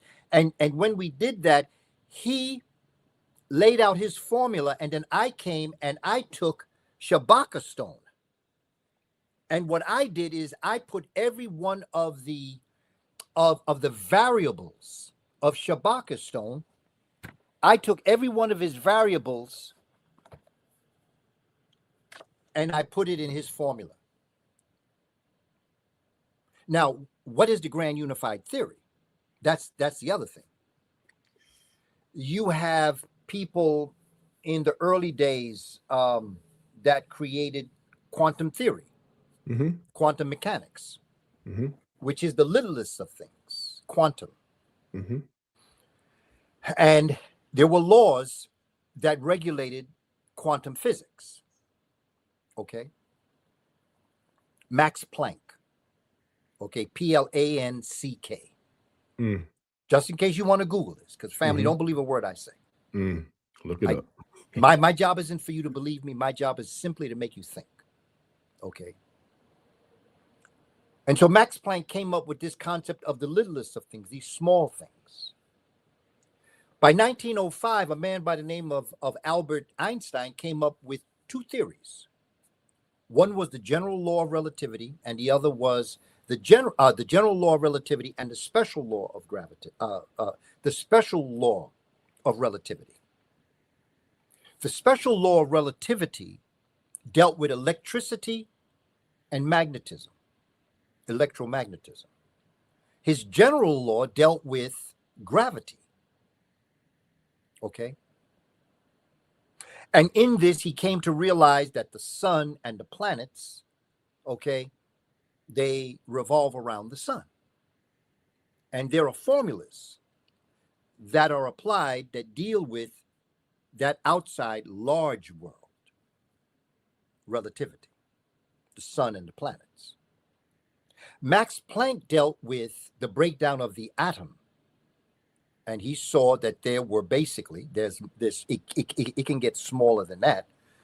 But he dealt with the atom that had the nucleus and the proton and then the electron. And he noticed that the electron circled around the nucleus of the atom.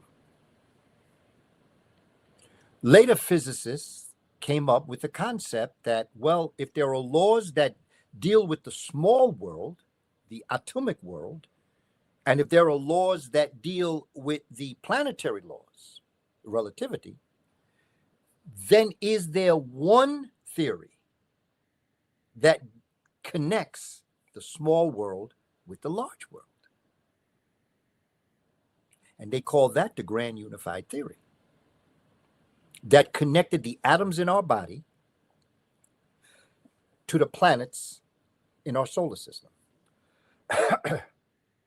Many people have tried to get this. Albert Einstein was trying to get this formula in place. But I'll tell you now, Dr. Gabriel Oyibo found it. And what I'm also telling you, and he puts it in his book, which I quote in my book, is that our ancestors knew that formula. And that was the Shabaka stone. What unites us to the cosmos? We are microcosmos. That's deep. And he even broke it down mathematically, if I'm not mistaken, right? To where he even was able to show, like literally show God based out of mathematical equations and numbers. Yes. Right? Yes, and that is the God Almighty Grand Unified Theory, and that's what the Shabaka stone is saying. And basically what we are is only one atom. There's only one atom that exists, and that's hydrogen. Okay, and at the moment that the Big Bang occurred, hydrogen split into two. And when you deal with number 2 in the periodic table of elements, that is helium. When you have 3 hydrogen atoms fused, that's lithium. When you have 6, you have carbon. 6 protons, 6 neutrons, 6 electrons.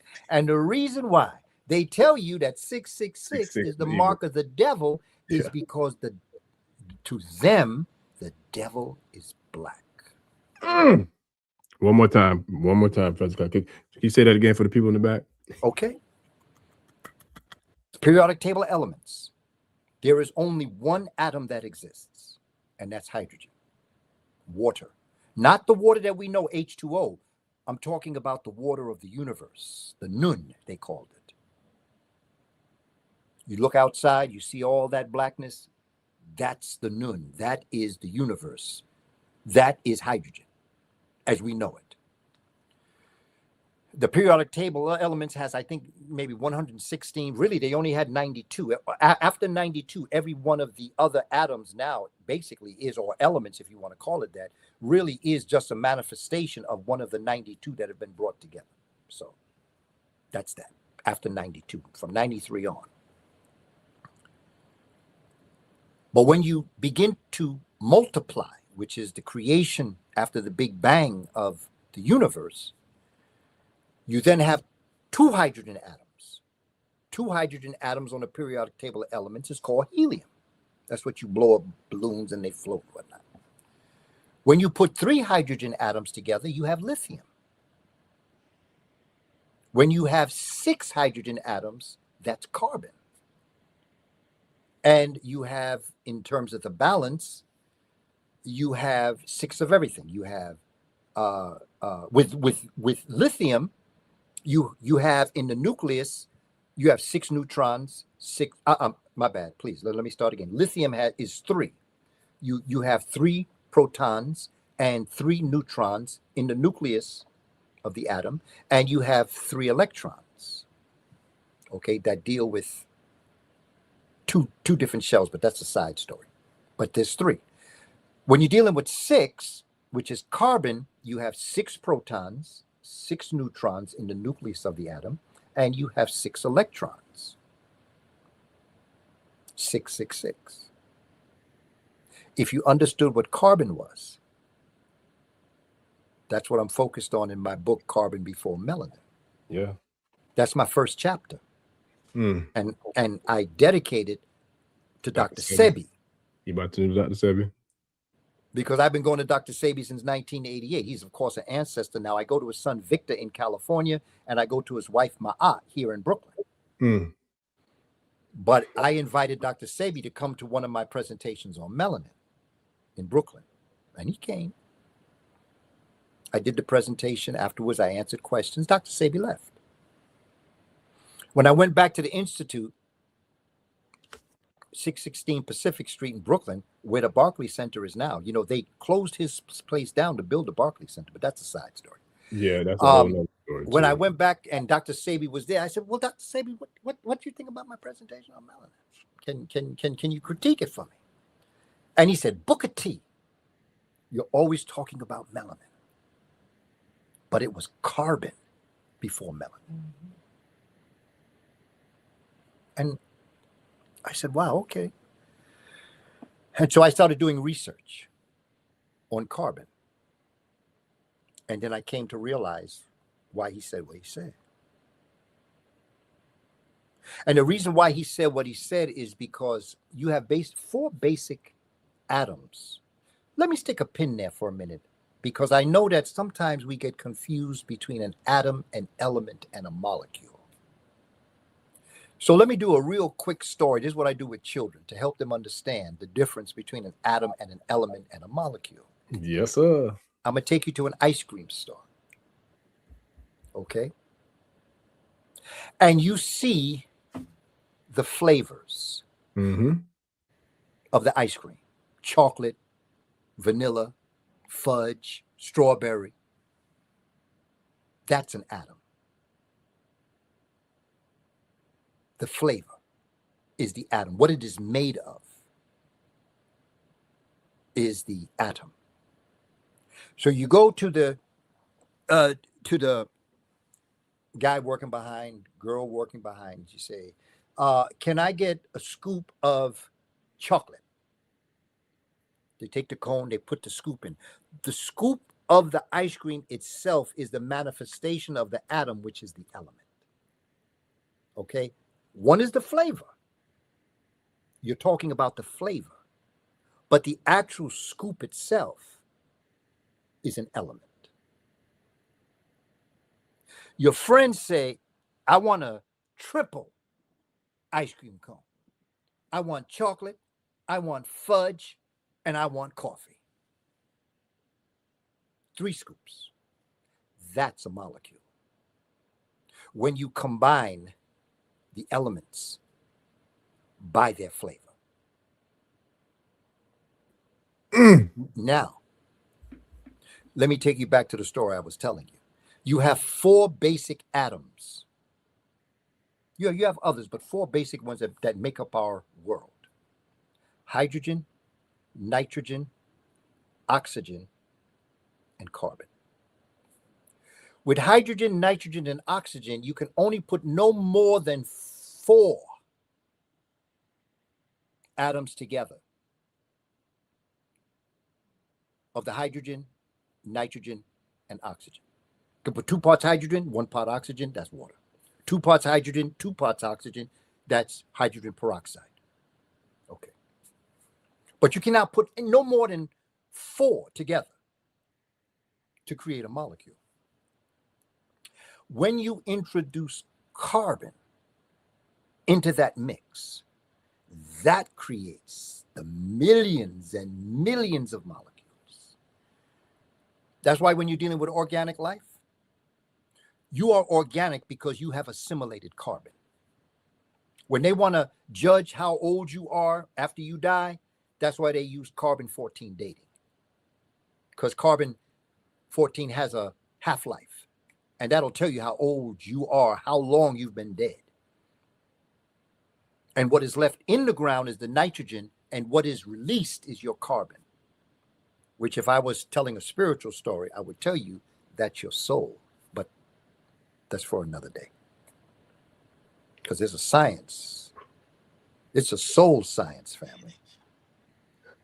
Okay. And so the point that I'm making is the reason why Dr. Sebi said before it was melanin, it was carbon, is because melanin, with the molecules of nitrogen, oxygen, and hydrogen, they could not stick together if it wasn't for carbon.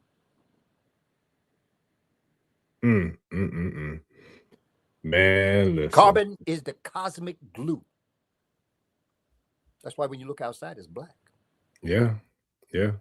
Everything works in black. Yeah, listen, as the young people would say, Professor Kaba, you in your bag tonight. Well, that's because I'm with folk that understand what I'm talking about. Yeah, man, you in your bag tonight, boy. This is, I mean, I feel like all of them is my favorite one with you, but it's like this one is epic though, because we're covering so much ground, but it's so methodical. I feel like damn John Elway or Peyton Manning too, like one of the great comeback quarterbacks of all time, just kind of just moving up and down the field, you know, going in for the score, because it's just so methodical, man, the way you're dropping all these jewels on us tonight. That's but you powerful. See, brother, what my strength is. I thank my kindergarten children. Yes. Yeah. Because they made me make it simple and plain. You can't go into a first grade class and assume that you can put 1 + 1 = 2 and the children are going to understand that. First of all, they got to understand what the symbol 1 means. Then they have to understand what the plus sign means. And what does the equal sign mean? And what are we doing? Yeah. So I had to start off with just teaching them symbology. Yeah. The symbols of 1. Yeah. And then I had to teach them what a plus sign looked like. Again, symbology, what an equal sign looks like. Yeah. So my advantage, I believe, in speaking to our people and being methodical and scientific is that I think like a 5-year-old. Yeah. And when I'm trying to figure something out that is challenging me, I try to break it down in the vocabulary of a 5-year-old. Yes. Because that's what will help me understand it. Yeah. Man, I love that. And you know, that's how it's funny because that's how I tell stories and that's how I try to teach too. But I use words, but I always use pictures or visualizations, but I always tie songs into it too. Because I think about music, there's always some sort of song that I feel like can be connected to whatever picture I'm trying to paint to really bring it home and like bring a whole nother level of clarity. For example, the post for the show for today, wake up, everybody, and shout out to Heru for that dope flyer, matter of fact, because he's like for real, because he the one that gave me the vision. Just from seeing his vision with the flyer, I said, okay, I gotta paint that picture. I gotta bring that home with a good song, some good music that'll kind of really bring, drive the point home of what we're gonna get into tonight. And that's how it came. So it's like, I remember too with Malcolm, one of his things was I can't remember which speech it was, but he was like, you can't be going and talking in front of people using all these big words and trying to sound all intelligent and articulate and all that, because you ain't really teaching nobody nothing. If you're a real master, if you're a real teacher or a real lecturer or somebody who can really deliver messages or information to the people, it needs to be broken down to the point where a kindergartner or a 4 or 5 or 6-year-old can actually understand it. Because then if you can take a really, intricate topic and break it down to where someone at the 1st, 2nd, 3rd grade level can really understand it, that's when you're really doing something. That's where, I appreciate your level of mastery with, education, man, because it's absolutely. And, my thing is all of my books are written on a 6th grade vocabulary level. And if I do use a word that I think would be unfamiliar to them, then what I do is in brackets, I explain what the word means right there. Yes. Right there, I put it. In my book on melanin, right in the beginning, I have a glossary. all glossaries and vocabulary should always be in the front of the book. A lot of people put the glossary in the back. You taught me that with this. Okay. You remember? I don't know if you remember, Yes. but when we were in Miami, when I was literally breaking down the book before it was even in print, you was like, I got one recommendation for you, brother. Put the glossary in the beginning of the book. That's because right. by the time the parents finish reading the book to the children might not want to, take it no further than that. But if you put it in the beginning, That's now right. you're setting it up for they'll get some of the most important information in the beginning before they get into the story. I'm like, yo, that's deep. And so, That's yeah, right. that's a real thing. Think about it, though. Think about the psychology of putting the glossary or the vocabulary in the front. Yes. When the glossary and the vocabulary in the back, let's say somebody picks up a book and they're reading, they come upon a word that they don't understand. Mm-hmm. Chances are, if they haven't gone through the book, they don't even know a glossary is in the back. No. But even if they know the glossary is in the back, sometimes they don't want to have to go all the way to the back to look at the word and then come all the way front. Yep. Okay. And then, of course, you have the ones that do the right thing. But I'm just saying that even at that, it breaks the train of thought Mm-hmm. to have to go to the back and then come back up to the front. You got to remember what page you were on. And a lot of stuff. But if the glossary is in the front, you've already implanted the definitions, the meanings, and the explanation of the words so that when they come upon it in the reading, they will know that, hey, that's what the word. And if by chance they say, man, I remember seeing it, but I don't remember what it means, then they'll go to the front of the book. Yeah. But at least they will have known that. Yes. Yeah, because it doesn't break the flow.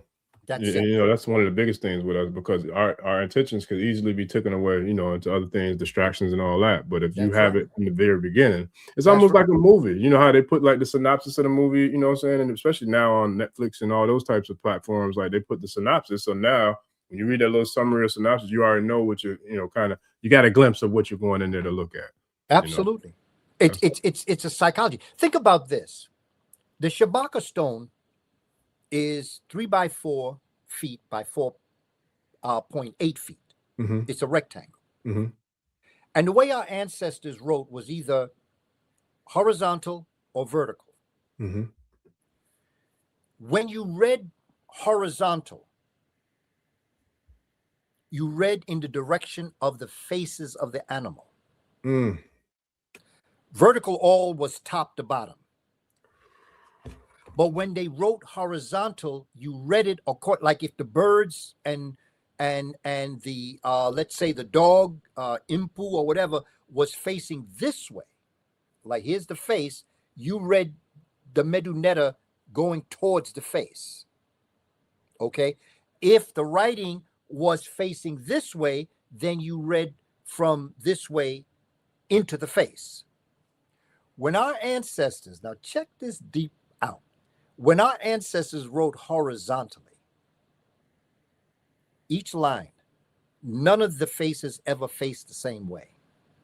So if all the faces were facing this way, you read this way. But when you got down to the next line, the faces were facing this way. So you read this way. Now check this out. When we read, right? We read from left to right. Stop, go back, read left to right. Stop, left to right. Stop, left to right. Right? Okay. Think of how our ancestors read horizontally. They read like a serpent. Oh my God. There was never a stop in the flow of their neurons. Do you know what I used to do? I used to have my children, just as a joke, as a fun thing, no grades, nothing. I would have them write that way. I went to the movies on Sunday and I saw Malcolm X, and my goodness, my mother was telling me how good Malcolm X was, and I just kept going. It wasn't like I went to the movies on Sunday, stop. I saw Malcolm X, stop. Okay. I used to have my children go through that. And man, the children, they used to do things without me ever asking them. They would write me different things. I didn't want to interrupt First Kaba, but I put, oh God, before you went into that, I promise my next question was going to be to ask you what was the significance of the cobra when it comes to cobra? the cobra. But when it comes to Kemetic culture, okay, what is the, and I didn't even want to get into it yet, but because you brought up snake, and that's why I was like, oh my God, I had just finished writing it down because I wanted to get into the meta nature and how the meta nature is read from right to left, right? Yes. Well, it's horizontally, it's read right to left, and then left to right, and then right to left. It's like a snake. Like a snake. As you were saying that's when it came to me to write down to ask you. The next question was, what's the significance of the cobra in Kemetic? Because we see it on the headdress of the pharaohs. Yes. So does that all tie into where we're going now, or where you're leading us? And the cobra is female, Irta, or the Uraeus. So is the vulture. The vulture and the cobra on the diadem of the pharaoh. They're both female energies. Okay, Mut is the vulture. Irta is the cobra.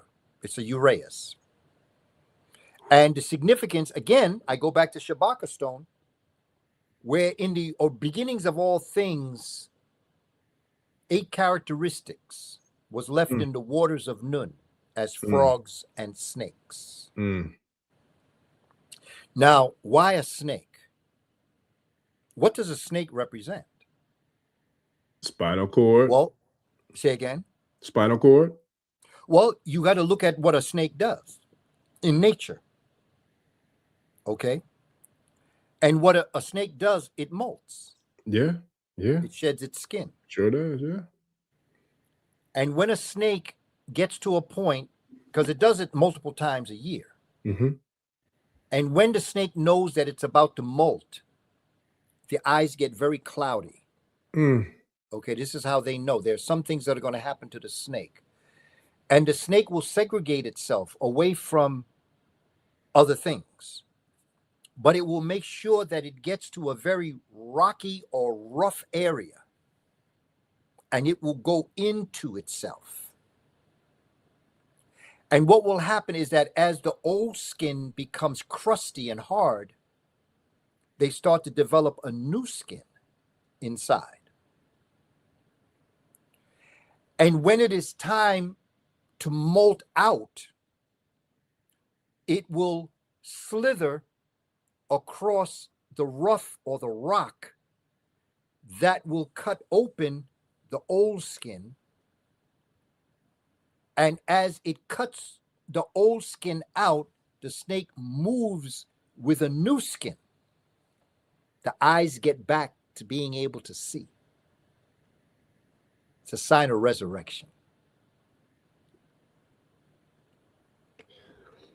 Look at God, boy. Look at God. Well, look at the frog now. Because I can't leave the frog out because that's the male. The snakes are all female. Okay? Nunet, Hahet, Kaket, and Amunet. Those are all female. You know that by the T at the end. Okay, those are all snakes carved. The frogs are all males. Nun, Ha, Kuk, and Amen. They're frogs. But what's the importance of frogs? What does nature teach us through frogs? Well, why do you dissect a frog in sophomore year in high school? Because they have the same central nervous system as a human being. And not only that, but if you were to look at the development of a frog from a seed to a tadpole to a frog, it goes through the same metamorphosis that a human does in gestation. And over the millions of years of the development of coming from a protozoan, which is a single cell, to a human being who is the masterpiece of the universe or of the earth. And so the frog represents metamorphosis or transformation in life, and the snake represents resurrection. Whew. Yeah. This is the classic right here. This is the Baka stone. I take you through the whole process. Family, it's here. Yeah. Yeah. And what I've done is I decided, like in spirituality before religions, I analyzed the pyramid text, the coffin text, the Memphite text, the book of the coming forth today by night, the Aten text. And my thing is that when I read Wallace Budge, Book of the Dead, and I've read a lot of, I said to myself, how could I teach this to a 6th grader? How could I teach it? I mean, that's some heavy stuff. You just can't give that to somebody who might be 11, 12 years old. You got to break that down in a way that they understand. And so what I did in spirituality before religions is I took the ancient text and I broke it down so that our body, you know, when you eat something that is very good for your body and the amino acids and all the other thing, the protein, well, you know, the thing is that you got to break it down. You can't digest protein. You got to break the protein down into amino acids. And then when the amino acids get to where they belong, they then reconfigure themselves into the protein that you need. And that's how I see information. You got valuable information that you want to teach, but you're not going to swallow that whole thing. So you got to break it down so that when it gets into your mind, you can then put it all back together again and it makes sense to you. You got to make it simple. That's what Malcolm said. Make it plain. Yeah. And again, I go back to my kindergarten, 1st grade students, 2nd grade students. I had to break stuff down in a way that they could understand. And so these are the kinds of things that we have to do. Yes, sir. We have to develop this. That's facts. Yeah, that's powerful, man. Yeah, I'm in awe. Yeah. Look, I know it's getting late, so I don't want to keep you too long. Press cover. I know you got a lot on your schedule and on your plate, but do you have time for a couple of questions before we get out of here and a couple of comments from the tribe? Because you dropped a lot tonight. This is powerful. Like, yes, for real, man. for real. Okay, cool. So I'm gonna shout out to brother Yusuf Muhammad. I hope he's still on in order for me to bring his question up. But he said this was from probably like an hour ago, but you was going in so heavy I didn't want to interrupt because I did want to give this question the day of light for you to share your insight. But he said this is very insightful. Could the arguments over origins of Americans versus Africans be based in the false timelines that do not include the Pangea in human history? Phenomenal question. Pangea, the continents separated before humanity was on the planet.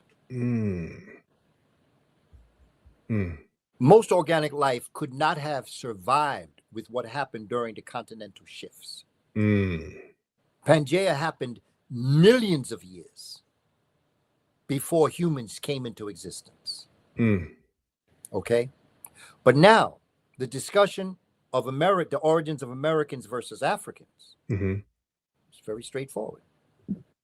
All life came from Africa. There's a period at the end of that sentence.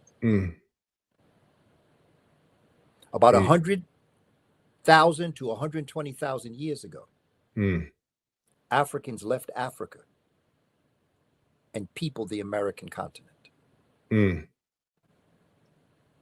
And chances are the first place that they went came from South Africa, like Angola. And chances are they took the Benguela Current and ended up into the mouth of the Amazon River. Because some of the earliest human beings in the American hemisphere are in Brazil. The second migration was a taller stature Black or African, known as Clovis Folsom. They were found in Clovis and Folsom, New Mexico. The third migration was the Algonquin, still Black, but having impacted by the Ice Age, but still Black. The fourth was the Inuit, I-N-N-U-I-T, derogatorily called Eskimo. They were the ones that came across the Bering Strait. To avoid giving credit to Black people for being here first, they start with the actual fourth migration of humans to this part of the world. And then the fifth came in much larger numbers, and they consumed the previous four, and that was known as the Asian migration a couple thousand years ago, when they were avoiding Genghis Khan and what's called the Mongoloid. I don't like the word Mongoloid. That's another derogatory term, but they call it the Mongoloid invasions. So there really is no debate about where life came from, historically and scientifically. But the first people here were black, period. The first indigenous. See, there's a difference between indigenous American and Native American. Yeah. Oh, yeah. Yeah. Indigenous is the original people. Yeah. I've got that blood. Yep. In fact, most foundational black Americans and Africans in this American hemisphere don't realize it's not just the enslaved Africans that you've got the blood of. You've got the blood of the original human beings that were here for over 100,000 years. And it don't make a difference if you're in the Caribbean. Okay? You can go to Nicaragua, the first people of Nicaragua were the Mosquito people. That's where the word Mosquito Coast comes from. Mosquito. I know them. There was one sister who was exiled by the Sandinistas of Nicaragua. She was sent. She left and she went to California. They tried to kill her, and she ended up, because she was claiming that this was our land. They didn't look like Daniel Ortega. Those are later people. The first people were black, and she comes from the Mosquito. She sent me a book she wrote. Wow. Sister Josephine, she's the chief of the Mosquito people. She heard me do a presentation where I was talking about that. She said, I never heard nobody talk about that before. Wow. And she said, I have to make her daughter made contact with me. And then she sent me her book to read about who the Mosquito people were. These were the original black people, not the ones that were enslaved. Right. They were here before the Spaniards. Yeah. In fact, they were here when Spaniards was eating raw meat in caves. Yeah. And so I think it's important that we be very clear, because I remember the book When Rocks Cry Out. Okay, I mean, I was one of the first people that got that book when Rocks Cry Out. I think I got that book because of you too. Hell, half of my library came from studying and learning from you. Okay, and you see, my thing was that as I began to look at this situation and I began to study Brother Horace Butler, much respect to what he did, but the context, as Brother Yusuf was asking, the timeline was off. And what becomes important is that we realize that our presence here goes back far more. Dr. David Imhotep was a friend of mine. And over the years we talked. He has since joined the Ancestors. And he and I used to talk about his book, The First Americans Were Africans. And the reality that I think I came to through talking to him, through his wisdom, was the fact that we basically are a very, not we, everybody, I don't speak in absolutes. So I'm not saying everybody. But because of what has happened to us and what they've done to us, we are an emotional people. And we allow our emotions to lead us, specifically anger. Not everybody. And so we want to claim that America is where life came from. It could not have come from America. Because wherever life originated from, in its closest proximity, there had to have been apes. Because of the chromosomes It was Henrietta Lacks's HeLa cells that for the first time scientists realized that humans have 46 chromosomes, not 48. Apes have 48. Humans have 46. 23 from mom, 23 from dad. And the reality that we're facing is the idea that apes and humans have a common ancestor that science calls Ramapithecine. Some Ramapithecines, as they were devolving off the planet, some Ramapithecines remained in the trees and became pongids. Some Ramapithecines got down on the ground and started walking on the earth, and they became hominids. Bone for bone, muscle for muscle, apes and humans are exactly alike. So wherever humans evolved, autochthonous is the word, came from the land, wherever humans are originating, in its close proximity, there had to have been apes. Apes are not indigenous to America or Asia or Europe. Apes are indigenous in the Virunga Mountains of Rwanda. And the ones that went up in the mountains are called silverback. The ones that traveled east are called eastern lowland. And the ones that travel west are called western lowland gorillas. Science, chromosomes, evidence. Yeah, we got a couple questions. I don't know if I'm gonna get to all of them, but I'm gonna try to get to as many more as Professor Kaba got time for. But well, this is a comment, so I want to shout them out too, because I appreciate that comment. So shout out to I hope I'm not sure if I'm saying it right. Sheking. I absolutely appreciate the platform. We need the chosen voices to come forth. This is awesome. I'm learning and gleaming from my brothers and sisters. Professor Kaba, Kamene, we need you. Appreciate you, family. We definitely appreciate the love and the support. Kashita, I think she's been on here several times when you've been on here, Professor Kaba. She wanted to know if you could share a little something to us about the significance of the chains on the Statue of Liberty. Well, again, I think if I go straight to Kachita's question, the chains represent the enslaved African woman, period. And that's the only left remnant that is evidence that the Statue of Liberty was meant to be the freedom of the black woman. Okay, because it was Laboulaye at a meeting in 1865, he was an abolitionist, that wanted to celebrate the emancipation of African people in 1865. And so what he did was that he got together with the Bartholdi, who liked to build big things.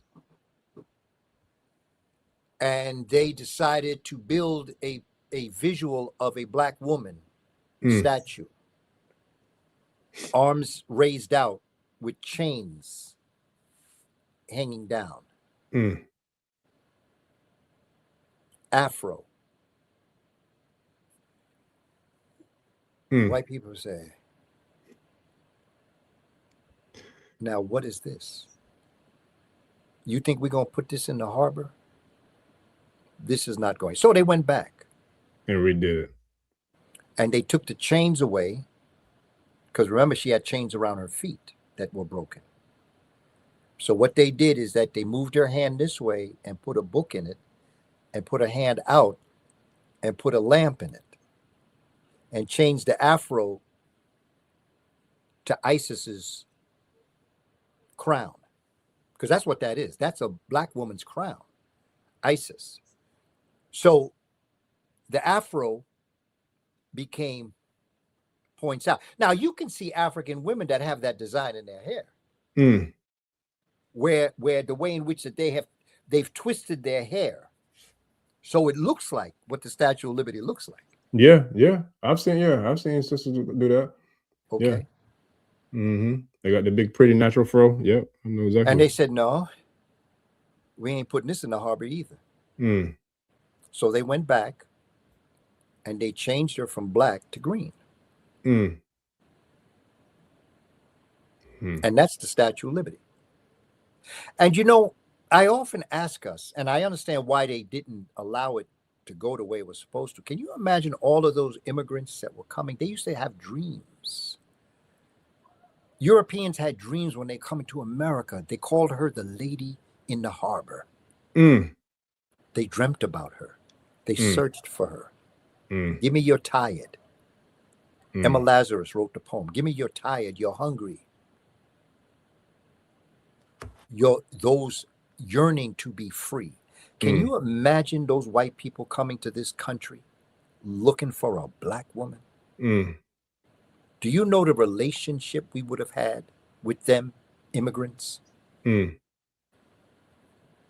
if they were searching for a black woman? Mm. It would have changed some. That's why they didn't want it in there. Right.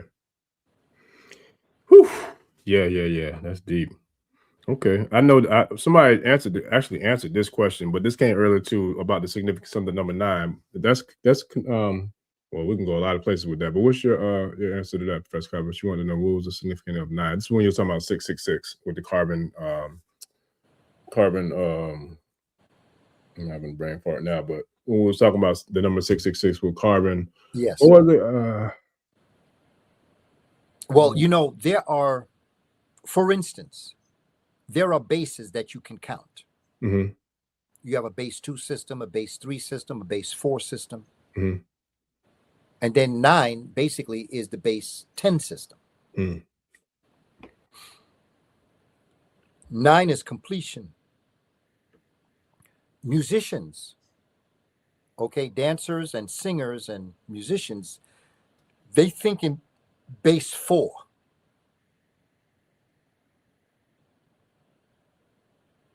You have 0, 1, 2, 3, and then you have one set, 0 left over. See, 10 is not a number. Right. 10 is a symbol of completion. Yeah. It means one set, 0 left over. Yeah. If that's right. Yeah. Yeah. We in a 10-year right now, completion. And so 9 is moving into completion to become one, a set, together, unity, common unity, which is community. Mm-hmm. Yes, sir. Big facts. And so 9 becomes that number of completion. And the reason why musicians think in the base 4 is because you have half note, quarter note, eighth note, 16th note, whole note. And the whole note is 4. Everything else is divisible within 4. 16th, quarter note, half note. Yep. And so that's base 4. You have a base 5 number. You have a base 5 number system. 0, 1, 2, 3, 4, and then one set, 0 left over. Ase. Yeah, that's deep. Okay. Let me see. Matter of fact, this one Turnurkable. So the Ened elements, I think that's what they were going. So the Ened elements are they considered to be divine elements or principles? Yes. Yes. See, the Ened follows the Ogdo. You see, they say that I talk about it in the Shabaka Stone. They talk about the first is the original Trinity, Nun, Ptah, and Atum. Mm-hmm. And then you have what I call the essences of pre-existing order. But the Greeks called it the gods of chaos. And then you have the Ened, which they called the gods of order and arrangement. I call it the essences of order and arrangement. But I don't believe in chaos. I don't believe our ancestors believed in chaos. I believe they believed that what came before order and arrangement was pre-existing order and arrangement. Because they were searching for order. Nature searches for order and arrangement in all things. So they don't come from a perspective that it's chaos. Like you think of chaos as nothing is happening, but they are. You're just waiting to become ordered and arranged. But the Enid are divine principles. The Enid basically is what comes from the Ogdod, or the essences of pre-existing order and arrangement. Because Nun, Nunet, Ha-Ha-Het, Kakaket, Amun, and Amunet give birth to, through Atum, give birth to Shu and Tefnut. This is the Enid. Shu and Tefnut. Shu is air, Tefnut is moisture. Water, right? Yeah. Shu and Tefnut give birth to Nut and Geb. Nut is sky and Geb is earth. Okay, and then Nut and Geb give birth to Asar, Aset, Nebatet, and Satan. And then Asar and Aset give birth to Heru, which is the resurrection of the cycle of life. And Heru is where Christians got Jesus Christ from. Yeah, we done covered that story multiple times, how they stole that stolen legacy. But that's Shabaka stone. Yeah. Shabaka stone is the Old and New Testament combined. The problem in the Abrahamic religions is that they turned it all around. Yeah. Because in reality, what they call the New Testament is really the Old Testament. Because the Amen priesthood is where Christ came out of. And Hebrewism came out of the Aten text, which was the 18th dynasty. So what we call today, and it couldn't have been called Judaism because the letter J didn't exist in the language until 1526. That's why you have Yahweh. Okay, you don't have, his name couldn't have been Jesus, and his name and his name couldn't have been Judas, and they couldn't have been Jews because the letter J didn't exist. Facts. And in Africa, the J came from a sound that was preceded by D, DJ, ja, because every time you make the sound J, you gotta make the sound D, ja, ja. Yeah. So the way you form your mouth is starting with a D, but you end up with a soft G, a D that becomes J, J, J. They don't know what they're doing, family. Oh man! I'm just trying to make it plain. I'm that. I'm not the type of person to put people down or to talk about certain things, but we got to make it plain, family. The Western civilization is on its way out. Oh yeah, it's already gone. The Western civilization, the Persians lasted about 181 years. The Greek Empire lasted maybe about 300. It went from 332 to 30 BC. So what is that? When you subtract stuff, okay, not more than 500 years.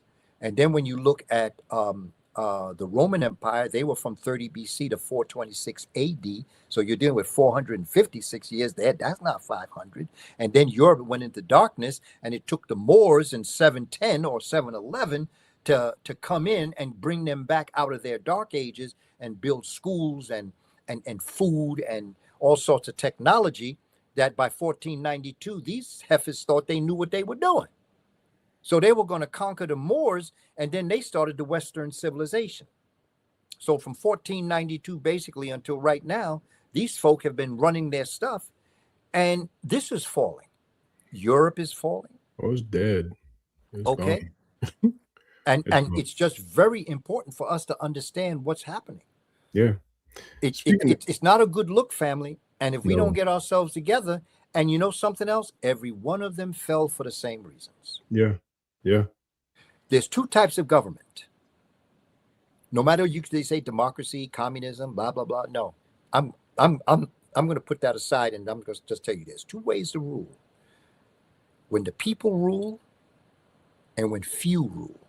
FEW. Every one of the Indo-European civilizations, few ruled. And it wasn't long before the people rebelled. Every one of them. They rebelled. That's why they left Europe, because they were kicked out. Because the people kicked them out. And we just have to understand where we are right now and what we have to do. We have to teach our babies. We have to have a 100-year plan. Where do you see us in 21, 26, 100 years from now? Where do you see us? What do you see us doing? Where do you see our children? What is our schools going to look like? What's our economic system? Because this economic, they already stopped producing the penny. Okay, and pretty soon they're going to do that with the coins. And that way you're only going to be dealing with paper. And then pretty soon you're only going to have a card. And everything's going to be through the card. Because none of it's real. It's all an illusion. Okay, economy. Echo comes from a Greek word oikos. It means environment or home. Nomics means to know. Economics means to know your environment. Just like ecology is to have knowledge of your environment. This money thing, this is an illusion. That's why every coin, every bill say, in God we trust. You better trust God that's going to get you what you need if you got that money. But if God say that money don't mean nothing, it don't mean nothing. So as we move forward, family, we just have to understand what we have to do. We have to have a 100-year plan for our children and for our community and for our people. We have to support those that support us. And so I ask you to support Ase Bemi and all the work that he's doing. Okay, sure. And the way you can support him, they say that money is the root of all evil, but money is also the root of our emancipation and liberation. Money not bad, is how you use it. Big facts. If you want to support me, go to my website. Yes, sir. Check out my books. Okay, because you support me, I can write more books. Facts. I can do more things. And right now, the means of doing that is what we call money. And all the other great scholars that are out here, support them. Your small black businesses, support them. Try to find the best way to buy black. And if you can't buy black, then that's when you got to break out to buy somewhere else, because there are things that black folk do not produce. And I understand that. And if you need something that black folk don't produce, you either go without or you have to go to somebody else to buy. Do what you have to do. But first search black people. Yes, sir. See if there's black people. And also black business. Respect your customer. Yes, that's facts. Respect your customer. Don't think because you black, they got to support you. Don't be disrespectful. Don't give people a hard time. Okay? If what you've given them is defective, like sometimes I've sent out DVDs and, they don't play. People contact me. They say, man, I was so excited. I put your DVD in and it wouldn't play. Right. So I sent them a new one. Yep. And first I put it on my machine to make sure it played. Right. That I wasn't selling them another failure. Right. And then they said I can mail back the one that I said, don't mail it back. You're only going to pay more money if you mail it back to me. And if it doesn't work, it doesn't work. Now, could they have been messing with me? Possible. But the customer is always right. Yeah. Facts. That's how I operate. I do good business. Yeah. I believe in good business. I believe that my greatest promoter are my customers that are satisfied. Facts. That's big facts. It's just the way it is. Yes, sir. But we have to support each other. Yes, sir. My website. Kamene.com. www.kabakamene.com. My Instagram page is Kaba Kamene, Kabakamene. I use my Instagram page as my community bulletin board, and I put things up sometimes that are of interest. I put pieces like for instance, when Ase shares with me this interview, I put pieces up so that people know, get this type of information that we're dealing with. Yes, sir. Okay. Yeah, man. Family, I've had enough. I don't know how other people feel, but I've had enough of this clown show and everybody complaining. Okay. But why'd you vote for the circus and then get upset because everybody's a bunch of clowns? You knew it was a circus. And we have to become very sophisticated in politics. Mm-hmm. We'll always have to govern ourselves, family. We might want to fight it, and I'm not going to vote. I understand. There's nothing to vote for, but there is something to vote for. And I understand why some people feel that you shouldn't vote. I understand that. But your vote is your voice. And if you're going out to war, and on your table, you have a gun, a knife, and a pen, what you going to do? Some people say, well, I kept the gun. What happened when you run out of bullets? Some people say, well, I'll take the gun and the knife. I say, what happens when you run out of bullets and you drop your knife? The point I'm making, everything on the table, I'm taking into war, including the pen. I know that's right. Everything is part of our offensive. Don't leave nothing on the table by any means necessary. Yes, sir. That's facts. Yeah, man. I got one last one. And Healing Goddess, you're absolutely correct. All politics is local. Yeah, I gotta find that one. There's a lot of them coming in. She's right at the bottom. Healing Goddess. She said vote locally. Oh, okay. Got you. Okay. Here we go. Very important. Yes, sir. That's facts. Because that's where your daily life is decided. Yeah.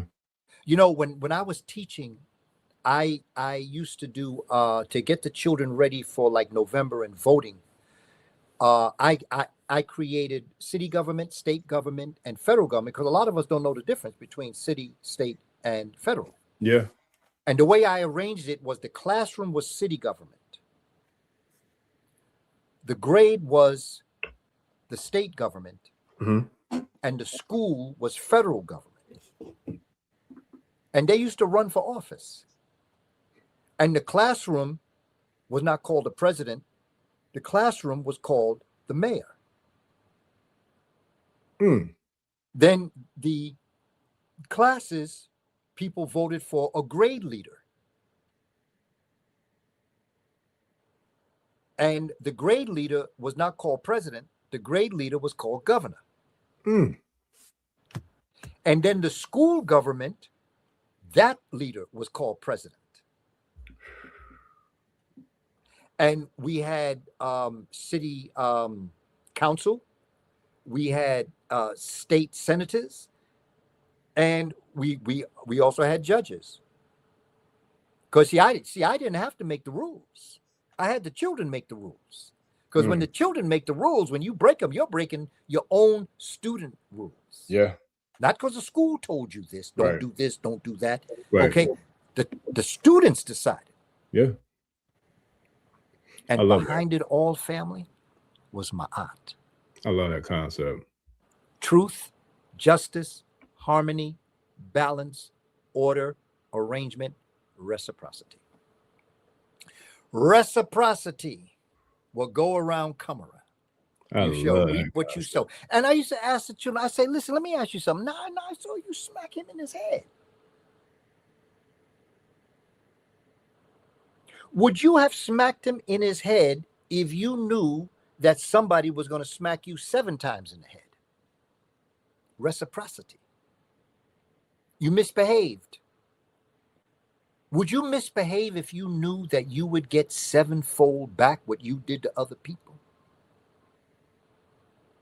See, the reason why these people are doing what they're doing today is they don't believe in reciprocity.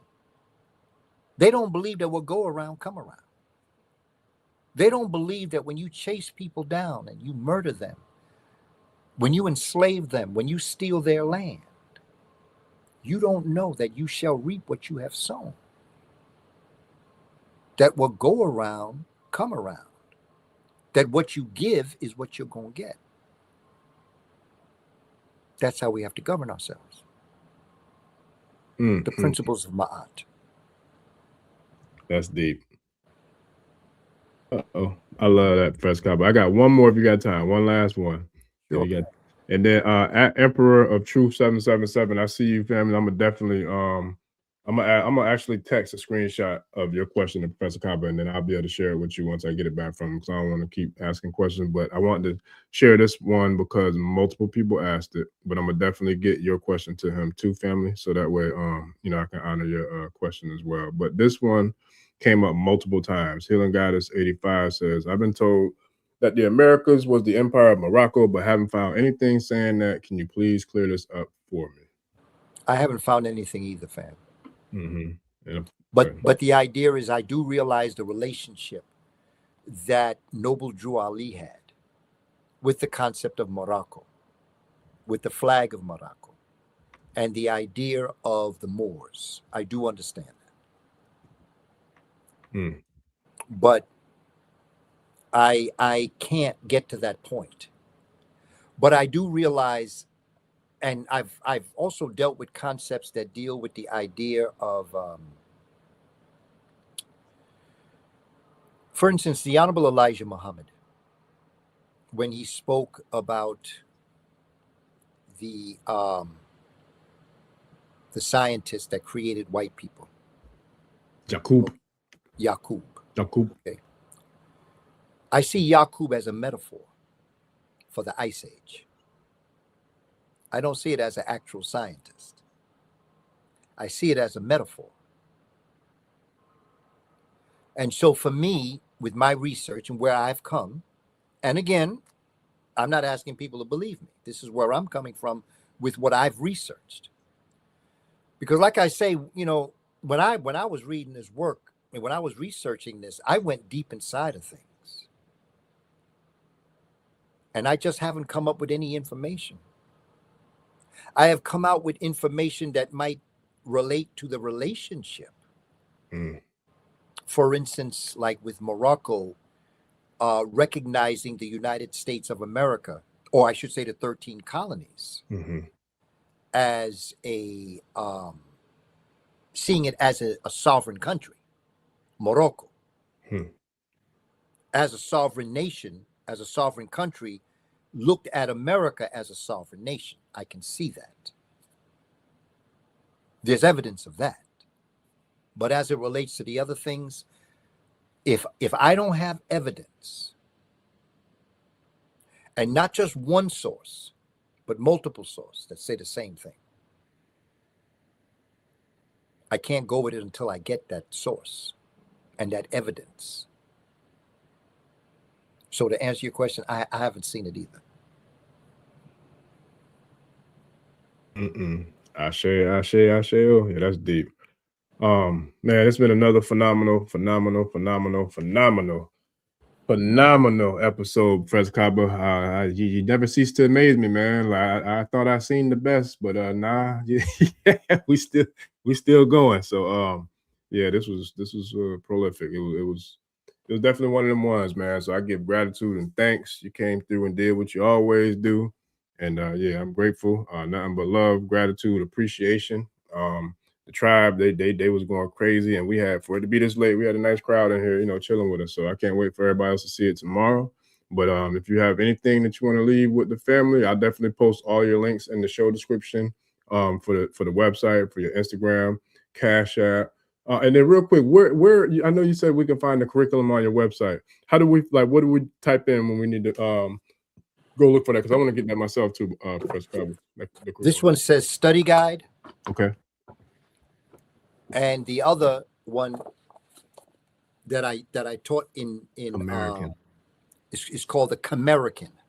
Okay, got you. Combination of Kemet and American. I love it. Yeah, that's the study guide. But all of my books are up on my website, and all of my books are also in the link in my bio. If by chance you are not within the United States boundaries, maybe in Europe or in Africa somewhere, in Australia, Amazon. Because what it would cost for me to mail it to you personally would be more than what the book is. And I'm looking at economy right now. And right now, the most economic way to get my books, if you're not in the United States, is to go to Amazon. I am working on a way that I can begin to have my own website. I'm working on that, I know so that that's you can come directly to me, yes, and sir. then I will mail out my books. But right now, you can go to my website, and I can do it that way. Mm-hmm. Okay. I sure. Yes, sir. And I'm gonna post them again. And then family, Healing Goddess, I'm gonna send I'll put the links to Professor Kaba's Instagram and mine in there too for the books, because I'm definitely looking forward to seeing that. She said she got some books to send our way, Professor Kaba. So I'm gonna share the IGs in there in the chat. And yeah, man, do you have anything you want to leave with the family before we sign out of this thing tonight? If I could leave anything with you, family, I want you to know Dr. King was right. We are going to get to the promised land. Our ancestors didn't bring us this far for us to end up like this. And I'm a teacher, so I got to give you a homework assignment. And I'm going to give you the homework assignment that Professor John Henry Clark gave me when I was 12 and a half, when I first met him in Harlem, New York. There was about 5 young people. Myself was one of them. And then the old heads and the elder people. And he told the young people to go home, look in the mirror, and tell the person that you're looking at, I love you, and mean it. He said, because if you can't do that, there is nothing anyone else can do for you. And as I've moved through my life and got to this point, the very foundations of success comes from self-love. Even if you may not care for, let's say, how you may look, don't make the corrections because you hate how you look. Make the corrections because you love yourself and you know you deserve better. But you must love yourself. And not only love yourself, because after you love yourself, then you'll know yourself. And when you know yourself, you'll have self-discipline. When you have self-discipline, then you'll get to know other people. And when you get to know other people, then you can manage other people, and that's called leadership. But it starts with self-love. And everything else builds from that. Love every kink in your hair. Love every width of your nose, every shape of your lips. Love the melanation in your skin. Because the Creator don't make mistakes. And you are the Creator having a human experience. So you are meant to look exactly how you look. So keep on keeping on, family. And Brother Orisa Bemi, thank you for this opportunity to not only speak with our community, but also to have this fellowship with you. Because I respect you and I honor you for all that you do. I respect your family for all that they do to keep you where you are. And together, we're going to make this happen. We are doing it as we speak because it ain't over until we win. So I salute you and the family. Yes, sir. I'm going to send it right on back, man. I appreciate you looking. If it wasn't for the work that you've done, and wholeheartedly for you embracing me and taking me up under them big, massive wings, man. I'm not sitting here the same way I'm sitting here today, if I'm sitting here at all. So I give gratitude and much love, honor, and respect to you for the work that you do and for the humility. I take pride in that, and I really, I take that and I put that in my tool belt, man, because I see how the people like yourself, who I look up to and I admire and respect, is a lot of it has to do with the humility, because you never put yourself above the others, above the community, above, the tribe, above the people. And I salute that. That's the people's champs. You know what I mean? So I love it. I respect it. I take pride in doing the work, and holding it down. I look forward to doing what I could do with the baton, with all that you've poured into us, and actually doing something with it, taking action like we spoke about earlier with the name. So I can't thank you enough for not only myself, but for the tribe. We definitely got nothing but love, support, and I look forward to doing it again, because as hard as we went for 3 hours, I still ain't get all the questions, so I had to hold them to the next time. Looking forward to the next. It give us something to come back together again for. Yes, sir. That's All facts. power to the people, family. Yes, sir. All right, family. I appreciate y'all. Thank y'all for holding us down for 3 hours of this midnight hour. But man, we got it done. We got it in. So I appreciate every single one of y'all until we do it again. We out. Peace, family.